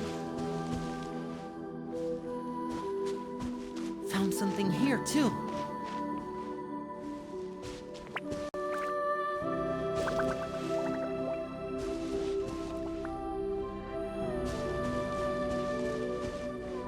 Same here.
It worked! Something just appeared. Some kind of new mechanism, maybe? By solving the puzzles, you prove yourselves worthy of inheriting the secrets of the past. At the end of each puzzle, you're rewarded with With? a key. Oh, it must be the key to the big door. Huh? This is one of the Marechaussee Hunter keys that are passed down from generation to generation. It looks just like the one Master passed down to me. It is said that 4 keys in total are required to form the final, complete key. And it seems like we just collected 3 of them. That must mean... Huh? What's wrong? You hear a few strange noises. Suddenly, all the torches in the ruin go out at once. Huh? What's going on? Did we fall into another trap? For the sake of immersion, please close your eyes, everyone. Without the torches, the space is now completely dark, and you cannot see anything.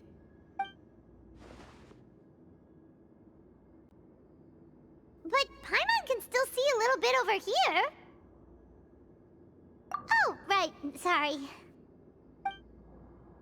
Suddenly, you hear the sound of footsteps pierce through the darkness. There's someone else here? Oh, this is so unsettling. I can't see anything. I've been discovered then. Wait, that voice, it's... You recognize the voice as belonging to the guard who led you to this place. It appears he now covets the treasure for himself, and has come to stake his claim. Oh, so this is just part of the script. Then I can probably relax. Well, if we can't see anything, that means we can't fight to the fullest of our abilities. Should we retreat for now? Judging by the way he's holding his sword, he must be a real Marechaussee hunter. But this isn't part of the script. Retreat? That's not the hunter way. If it's dark for us, then it's dark for him. We choose to fight. Your choice is noted. Please keep your eyes closed until I tell you the torches have been relit. This battle will be in the dark. You got it! Well then, let us begin.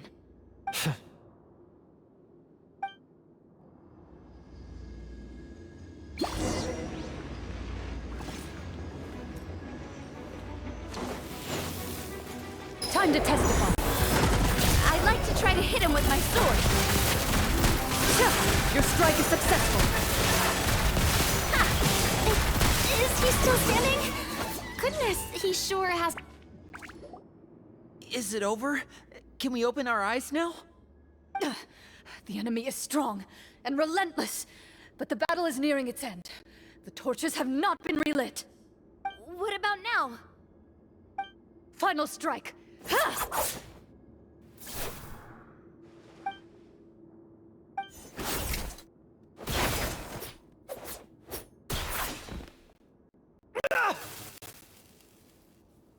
Oh, well, did we get him?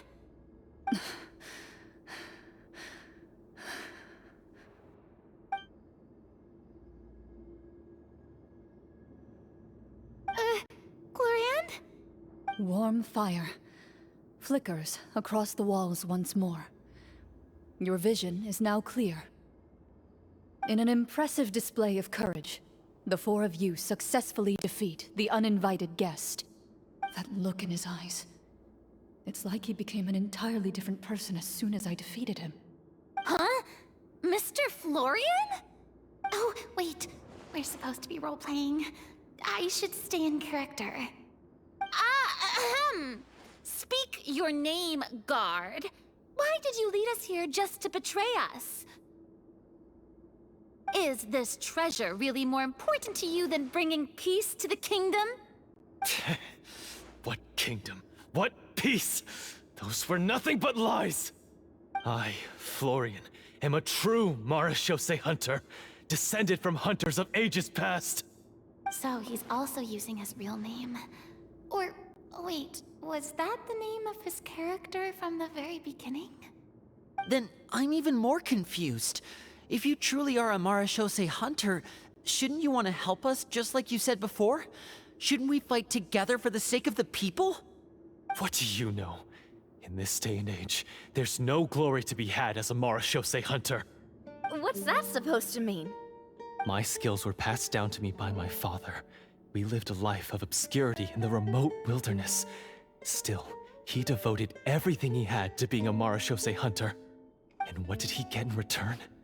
A life of poverty and pain, and a world that forgot all about him.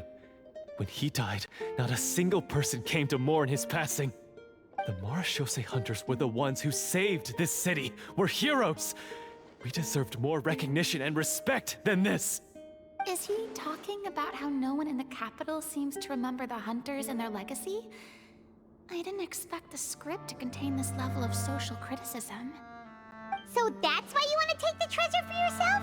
You feel like you're owed fame and wealth? If you already knew where the treasure was located, why didn't you just come down here and take it? Because I still needed the final key.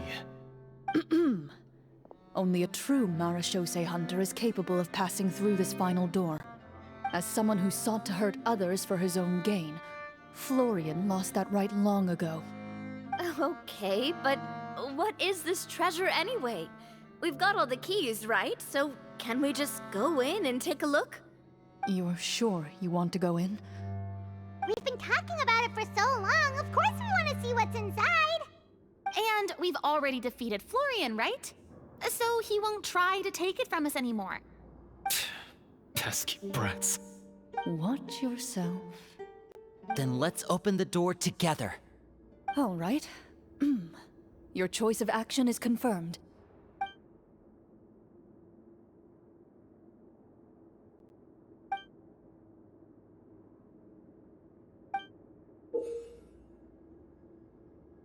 Before you, the door to the treasure, sealed and undisturbed for more than 100 years, finally swings open. You hear the shrill wail of the door hinge as it rotates for the first time after years of disuse. Almost like a sleeping giant letting out an extended yawn. You get the impression that the secrets buried behind this door might be just as heavy as the sound you just heard.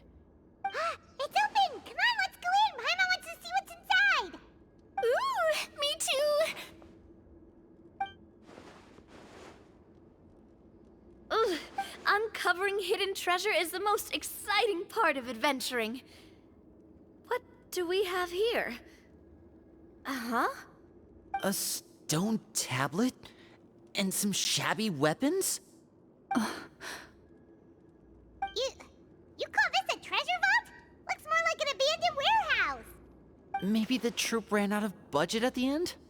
They provided a super immersive experience at the beginning only to drop the ball at the most important part. They could have at least filled this place with cardboard Mora or something. Wait, I get it now. Paimon, this is the real Marashose Hunter treasure. Huh? This is it? The Marashose Hunter treasure is just a stone slab and some broken swords? I can't believe it. I refuse to believe it!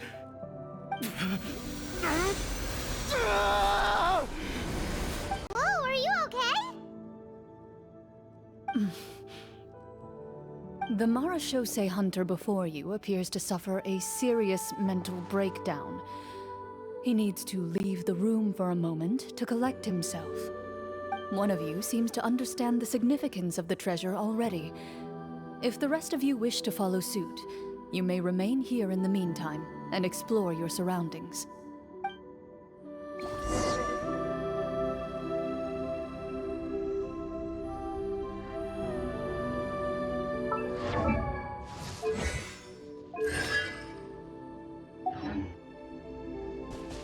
Ready.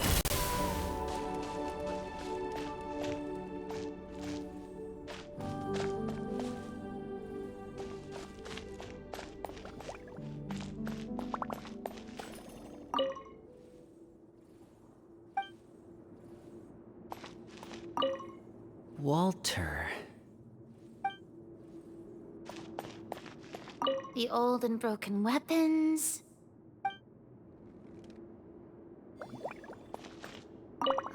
The names on the tablet. What is the treasure supposed to be?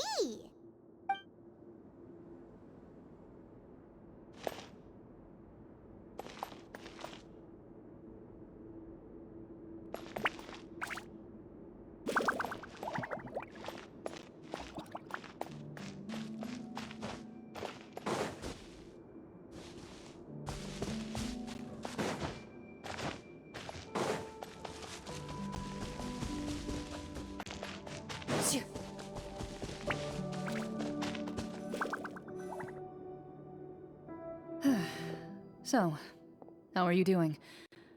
Feeling any better? What just happened? Do you remember how you got here? Or what happened to your body just now? I remember now. I brought you here because I wanted to... The explosives in the cave! You mean these? Huh? How did you... I could tell something was off the moment I stepped into this cave, so I kept an eye out. I've already dismantled the whole thing. So the strongest champion duelist in all of Fontaine saved the day once again. Guess I shouldn't be surprised. It would seem your skills as a Marashose hunter are as sharp as ever. I deserve some answers, don't you think? Tell me why you wanted to lure me here. Everything you said earlier sounded like the truth. Luckily, your monologue was dramatic enough to convince my friends you were just role-playing. I don't know. I just always felt like there was something in my heart that didn't belong to me. Something agitated and angry. Who knows? Maybe it was my own anger all along. I could never really tell. The feelings about my father and the other Marashose hunters are real. It just wasn't fair. I was angry, bitter that no one remembered them or praised their accomplishments. I don't know when it started, but at some point, my anger came to completely consume me. At that point, I remembered the legend my father used to tell me. The one about the treasure. But if the treasure was all you cared about, why plant all those explosives? Wouldn't they just destroy the treasure and bury you along with it? I can't remember. My head is a mess. It felt like There was this voice telling me to eliminate the hunters, but now it's gone. From your description, I suspect you were dealing with a Devorator. A Devorator? Oh, your master... your father, I mean. Never talked about it? It was a kind of monster that was active several centuries ago. No, I've heard of it. I'm just not sure why you suddenly... Wait, it can't be. The seal! The seal? My family has served as Marashose hunters for many generations. But the title and swordsmanship weren't the only things passed down over our line. There was a seal as well. My father instructed me to always watch over that seal and maintain it regularly. He said it had been passed down over a truly ancient age, and protecting it was our clan's most important duty. But I neglected that duty after he died. I finally decided to come down and check on it one day, and that's where my memories become fuzzy. The Devorator would be a formidable adversary for any mortal being, even ones as capable as the Hunters. If you lacked the power to completely destroy it, you could easily fall prey to its influence and corruption. In light of this, some Marashose hunters chose to seal the Devorator away, in the hopes that a permanent solution would come with the passage of time. I heard it has the power to amplify the obsessions and desires in people's hearts, to the point where they overtake you entirely. It would seem I'm not just lacking in skill with a blade, but in mental fortitude as well. And yet, you were able to retrieve 3 of the 4 keys. If I remember correctly, each was entrusted to a respected and capable hunter. How did you manage it? One of them belonged to my father. The second I stole from a different hunter. And the third... was one that I snatched while the person was on the way home from the tavern. I nearly died in that alley. I know just how strong you are. It's as clear as day to everyone in Fontaine. I observed you from dusk to dawn, but could never find any opportunity to sneak up on you. I never even saw you drink a single glass of liquor. The only way I could think to obtain that last key was to lure you here using your hobby, and then... Oh, I get it now. That monster, it wanted to bury you here alongside the treasure. I won't comment on anything else, but the script was good. Well, I did pour my heart and soul into it. The stories my father used to tell me about the glory of the heroic Marashose hunters and how they came to be forgotten. It's more than just a story. Huh? You're proud to be a hunter. You're still holding onto that part of yourself, no matter how small. I have done so many despicable things. I have nothing to be proud of. Then explain the purpose of the evil sorcerer in your story. Huh? Isn't he the true antagonist? The one who sought nothing but his own gain, and used the people as pawns to attain it? In your heart of hearts, he was the one you truly wanted to defeat. But I've already tainted my sword. I no longer have any right to... Wake up, Florian. Remember how you introduced yourself earlier. Do you really think the hunters acted out of a desire for honor and glory? Or to be loved and acknowledged by the people? What did your father teach you about our order? You do not wield your sword for yourself, but to protect those you serve. There's nothing special about a blade. It's the intentions of the wielder that matter above all else. Do you still not understand? Even after seeing the treasure for yourself? The contents of that room, they represent the true legacy the hunters left behind. You're right. I am a Marashose hunter. It's time for me to redeem, no, to finally serve the people I vowed to protect all along. I wouldn't be so quick to push aside the need for redemption. I know. That's a charge I won't bother to defend myself against. Good.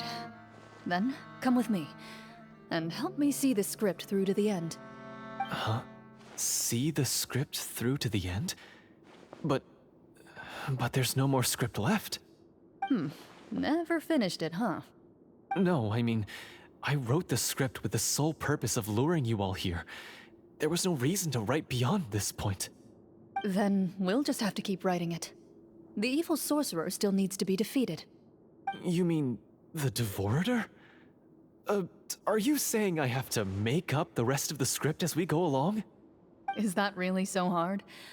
You've already written most of it. Surely you can write an ending where the hunters win and justice prevails. I'll be there to help you too. You aren't afraid your party will fall into danger? I know what my friends are capable of, and they're all quite skilled. Besides, I need their help. Then, are you going to tell them the truth about all this? I don't intend to spoil the fun. Sometimes, protecting dreams and fantasies is more important than exposing the truth. Don't you think?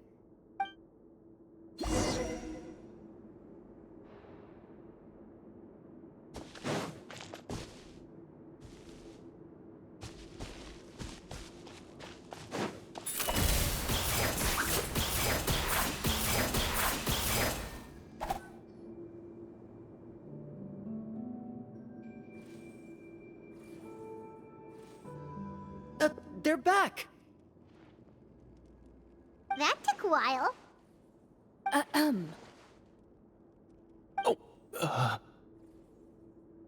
Ahem! My fellow Marashose hunters, please forgive me, for I have sinned.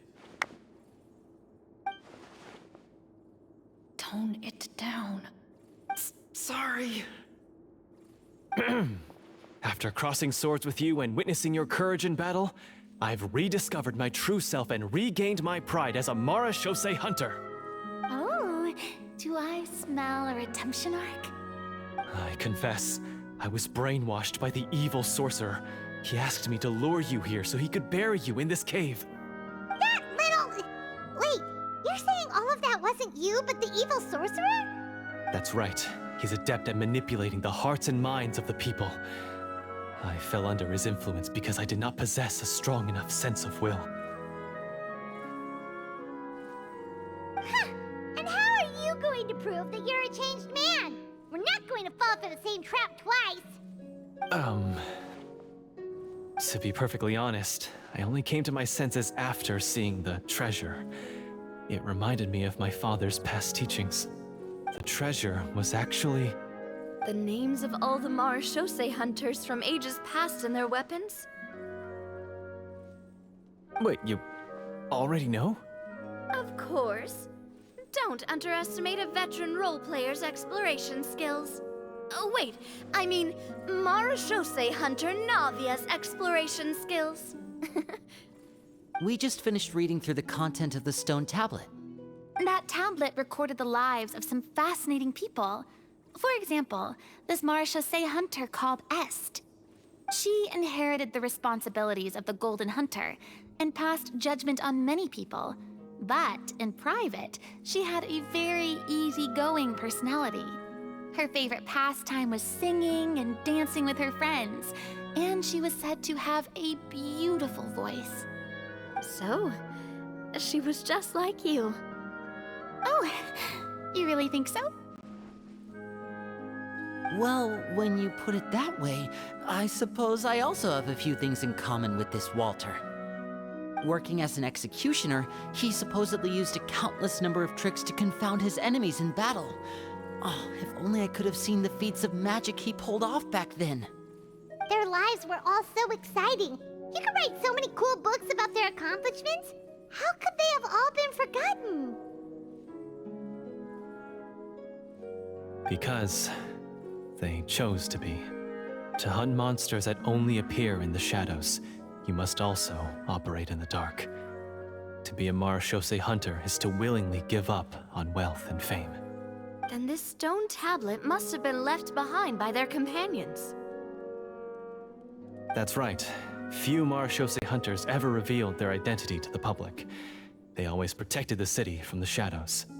The only time they spoke of their accomplishments would be at night, when they gathered with their fellow hunters in front of the bonfire to share stories of the monsters slain by their hand.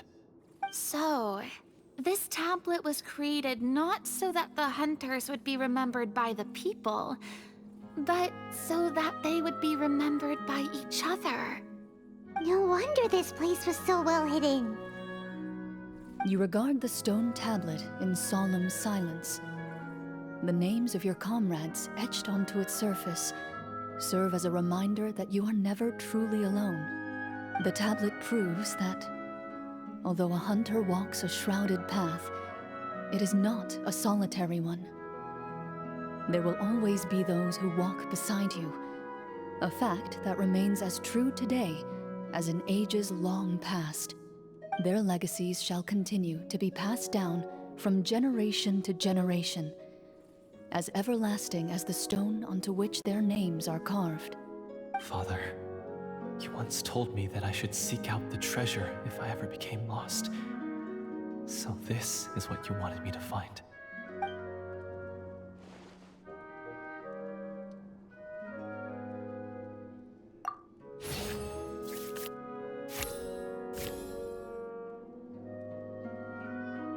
His eyes are sincere, and his words ring true. You can tell that every word he spoke just now came from the bottom of his heart. I implore you, everyone, please give me a chance to make up for all I've done. Allow me to fight alongside you and defeat the evil sorcerer that threatens the peace and prosperity of everyone in this kingdom. Well, I say we let you join. Sounds good to me too. Everyone makes mistakes. What matters is what you do to make up for them. I have no objections, but Mr. Florian, do you even know how to defeat the evil sorcerer? When he took over my mind, I gained some insight into his thoughts. Every time I thought of the treasure, he reacted with a strong sense of fear. Huh? He's afraid of the treasure? But there's nothing here except some broken weapons and the stone tablet. What if the secret's hidden inside these weapons? GM, permission to investigate.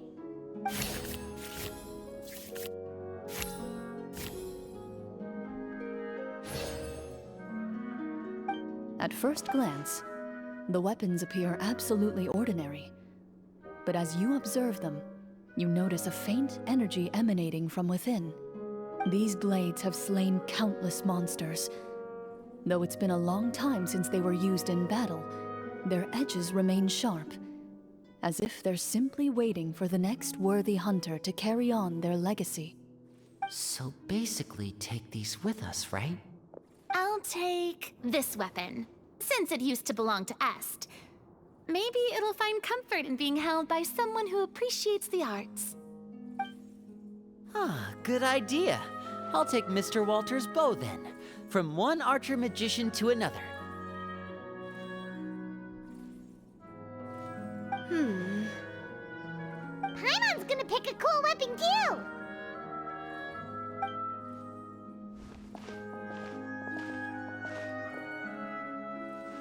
As you grip your weapons, you can almost feel the will of past hunters coursing through your being.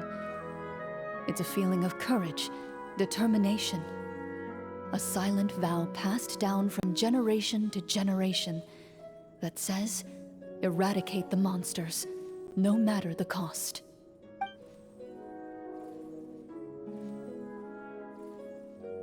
Mr. Florian, do you know where to find the evil sorcerer? I was able to see his surroundings when our minds were connected. I believe he's currently hiding out at the church in the kingdom. We must be extremely careful. He's spent so long living among monsters that he's now taken the form of one. He will not be easily defeated.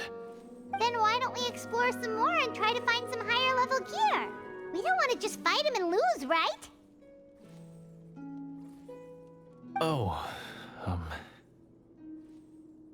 No, we have to strike now. He was greatly weakened when I managed to break out of his control. If we let him rest, he might have time to escape. I agree with Mr. Florian. We've got to act while we have the advantage. Don't forget, the people of the capital are counting on us. Yeah, now that we've got a plan, there's no point in waiting. The longer this drags on, the worse it will be for everybody. Yes, that's what's called...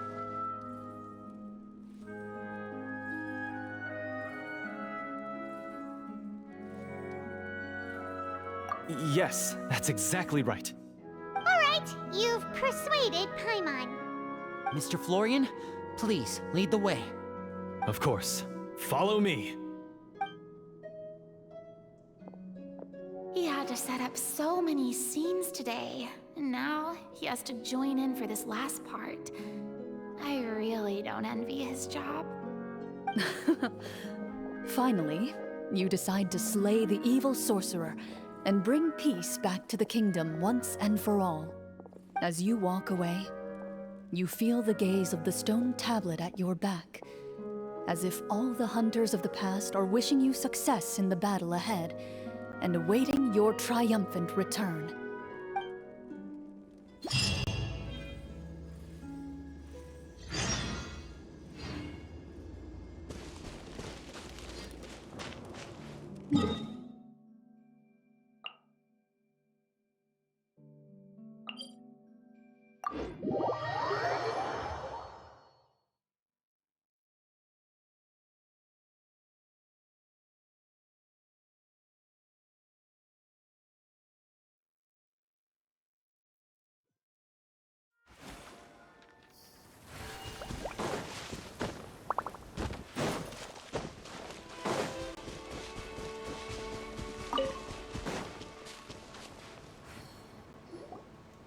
Finally, you arrive at the church Florian described.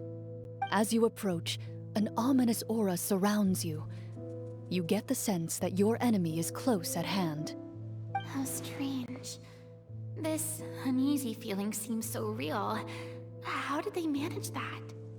Now, it is time for the final battle. Let's go!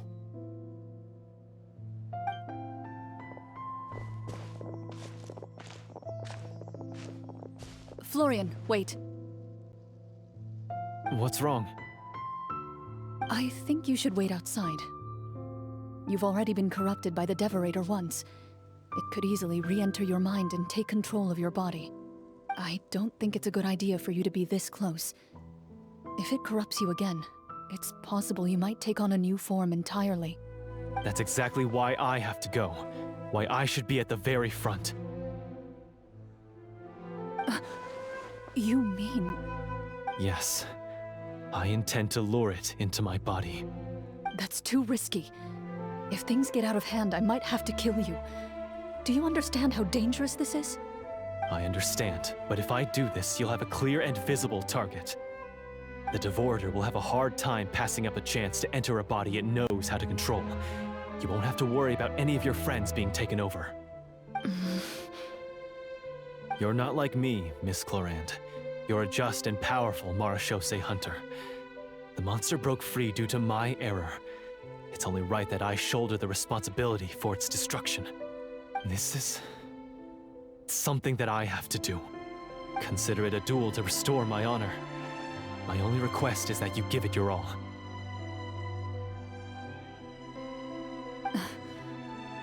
I understand. Then, as a champion duelist, I hereby accept your request for a duel, and extend to you my most sincere regards. Thank you. The battle is now upon us. Let the Devorator once again tremble under the blade of the Marechaussee hunters.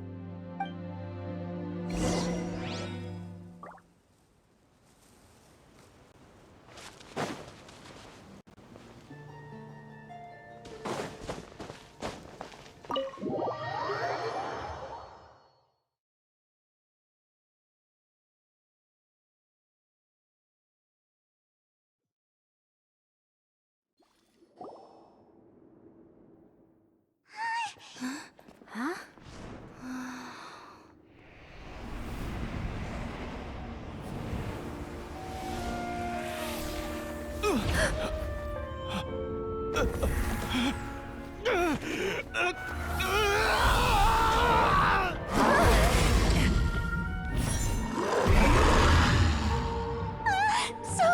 So lifeless! big.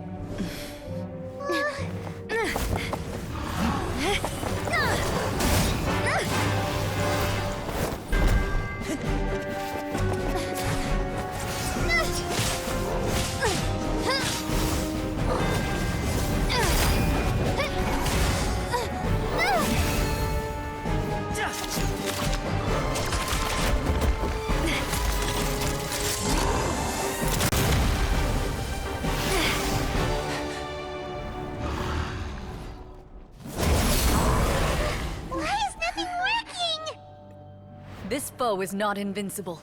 You hold the treasure. The power to defeat it in your own 2 hands. The treasure? You mean... The names! It's the Marechaussee Hunters' names! How are we supposed to... You forget, Paimon? There's still one skill we saved until the very end. Hunters fight not for fame, but to aid the people whenever they are summoned. Walter the Marechaussee Hunter, master of 1,000 tricks, executioner of the Phantom Hunters, I call for aid! Est, the Marechaussee Hunter, inheritor of Cassiodor's will, judge of the Shadow Hunters. Answer my call!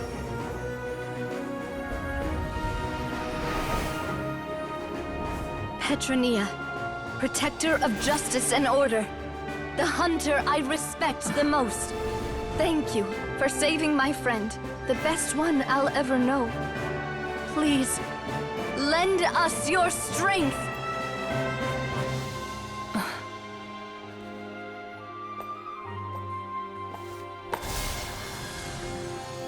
We have come to answer your summons.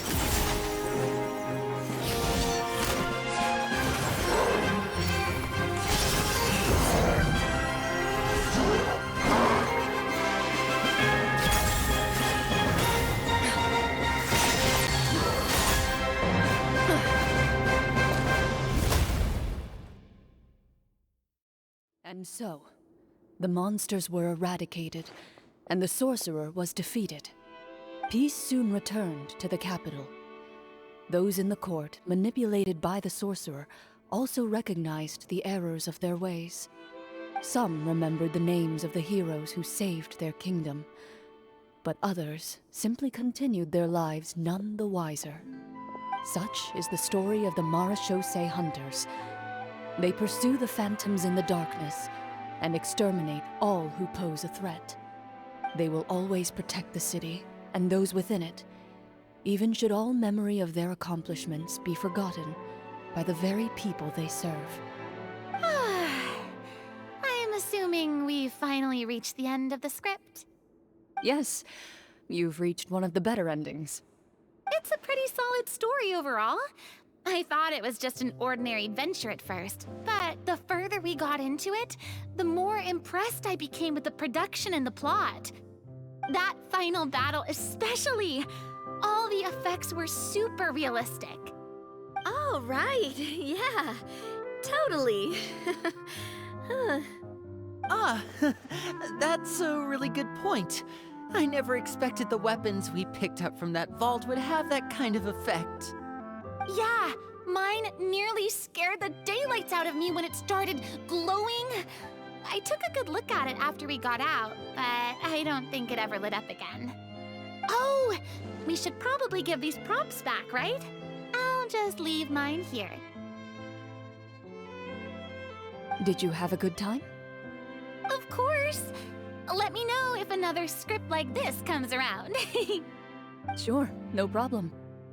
Then I'll head back for now. I think I need some time to fully digest everything that just happened. Once Mr. Florian is awake, please pass on my regards to him. He must be extremely exhausted to have passed out cold like that. You're right. He's had a lot to deal with. Well, see you all some other time. Toodaloo!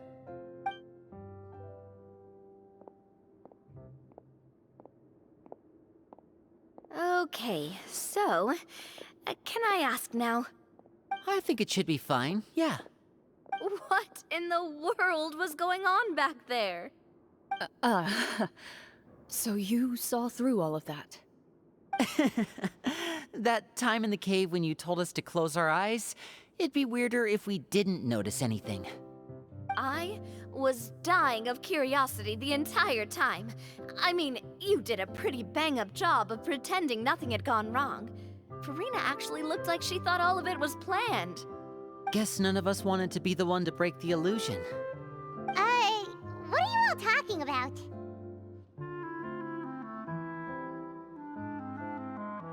Oh, wait. Don't tell me Paimon never... Oh, this is all my fault. It's not too late to cover your ears. Here, Paimon, I'll do it for you. Bit late for that, don't you think? You're saying everything that happened back there wasn't actually part of the script? It's probably more accurate to say this was never a real scripted story to begin with. What? So loud. My head. Hey, you! Get up right now and explain yourself! No shaking, please! Oh, my head.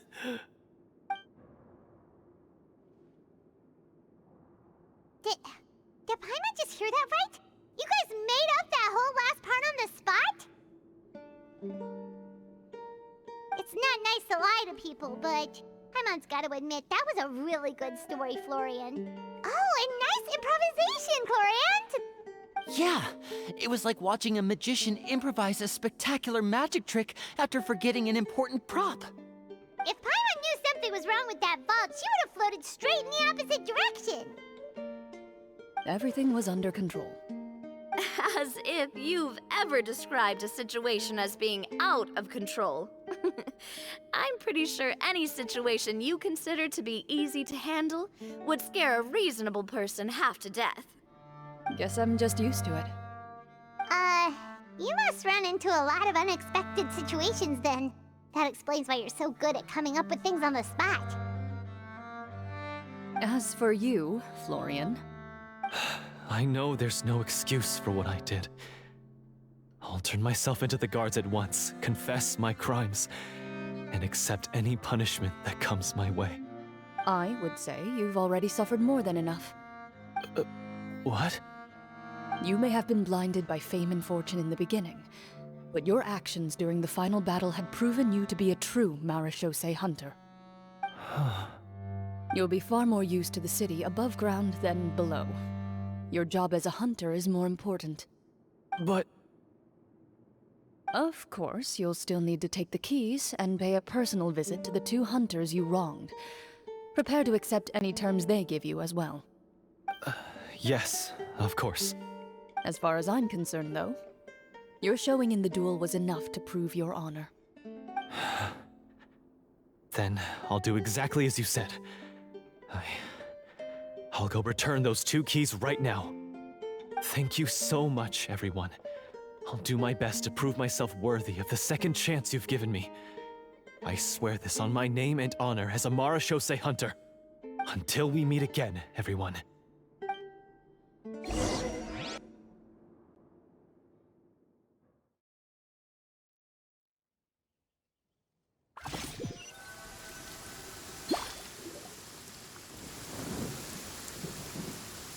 Speaking of Marechaussee hunters, what should we do about the treasure in that cave?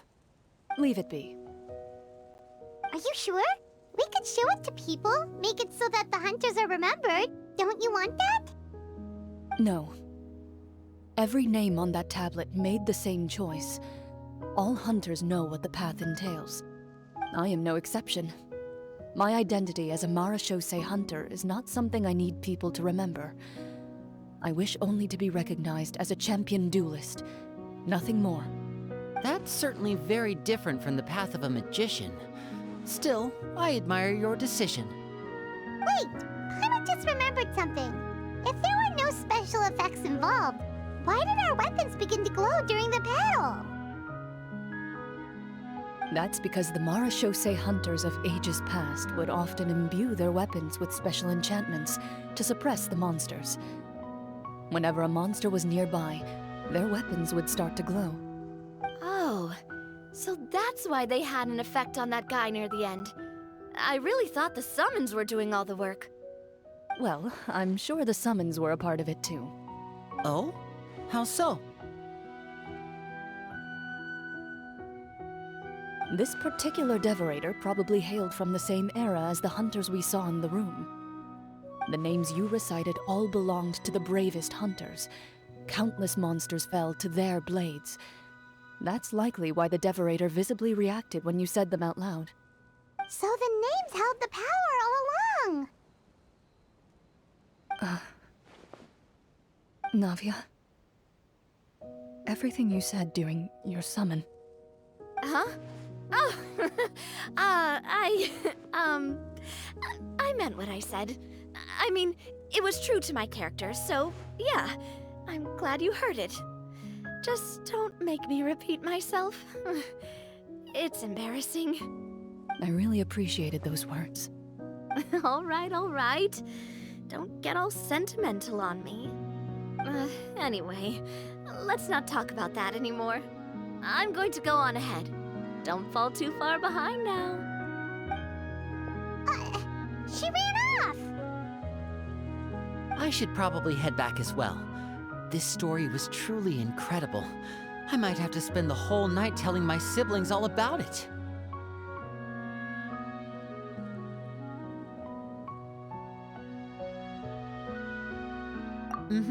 Goodbye.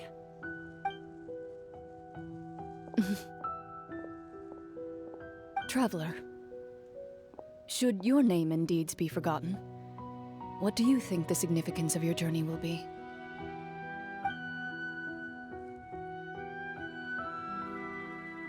I suppose the significance would be the journey itself and the world we helped create.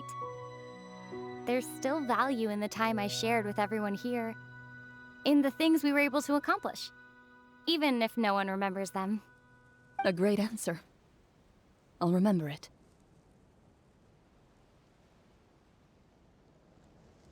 Me? The Marachose hunter says nothing in response to that question. Perhaps her answer lies in her silence. An unspoken vow left to echo through the night. The path she walks needs no explanation.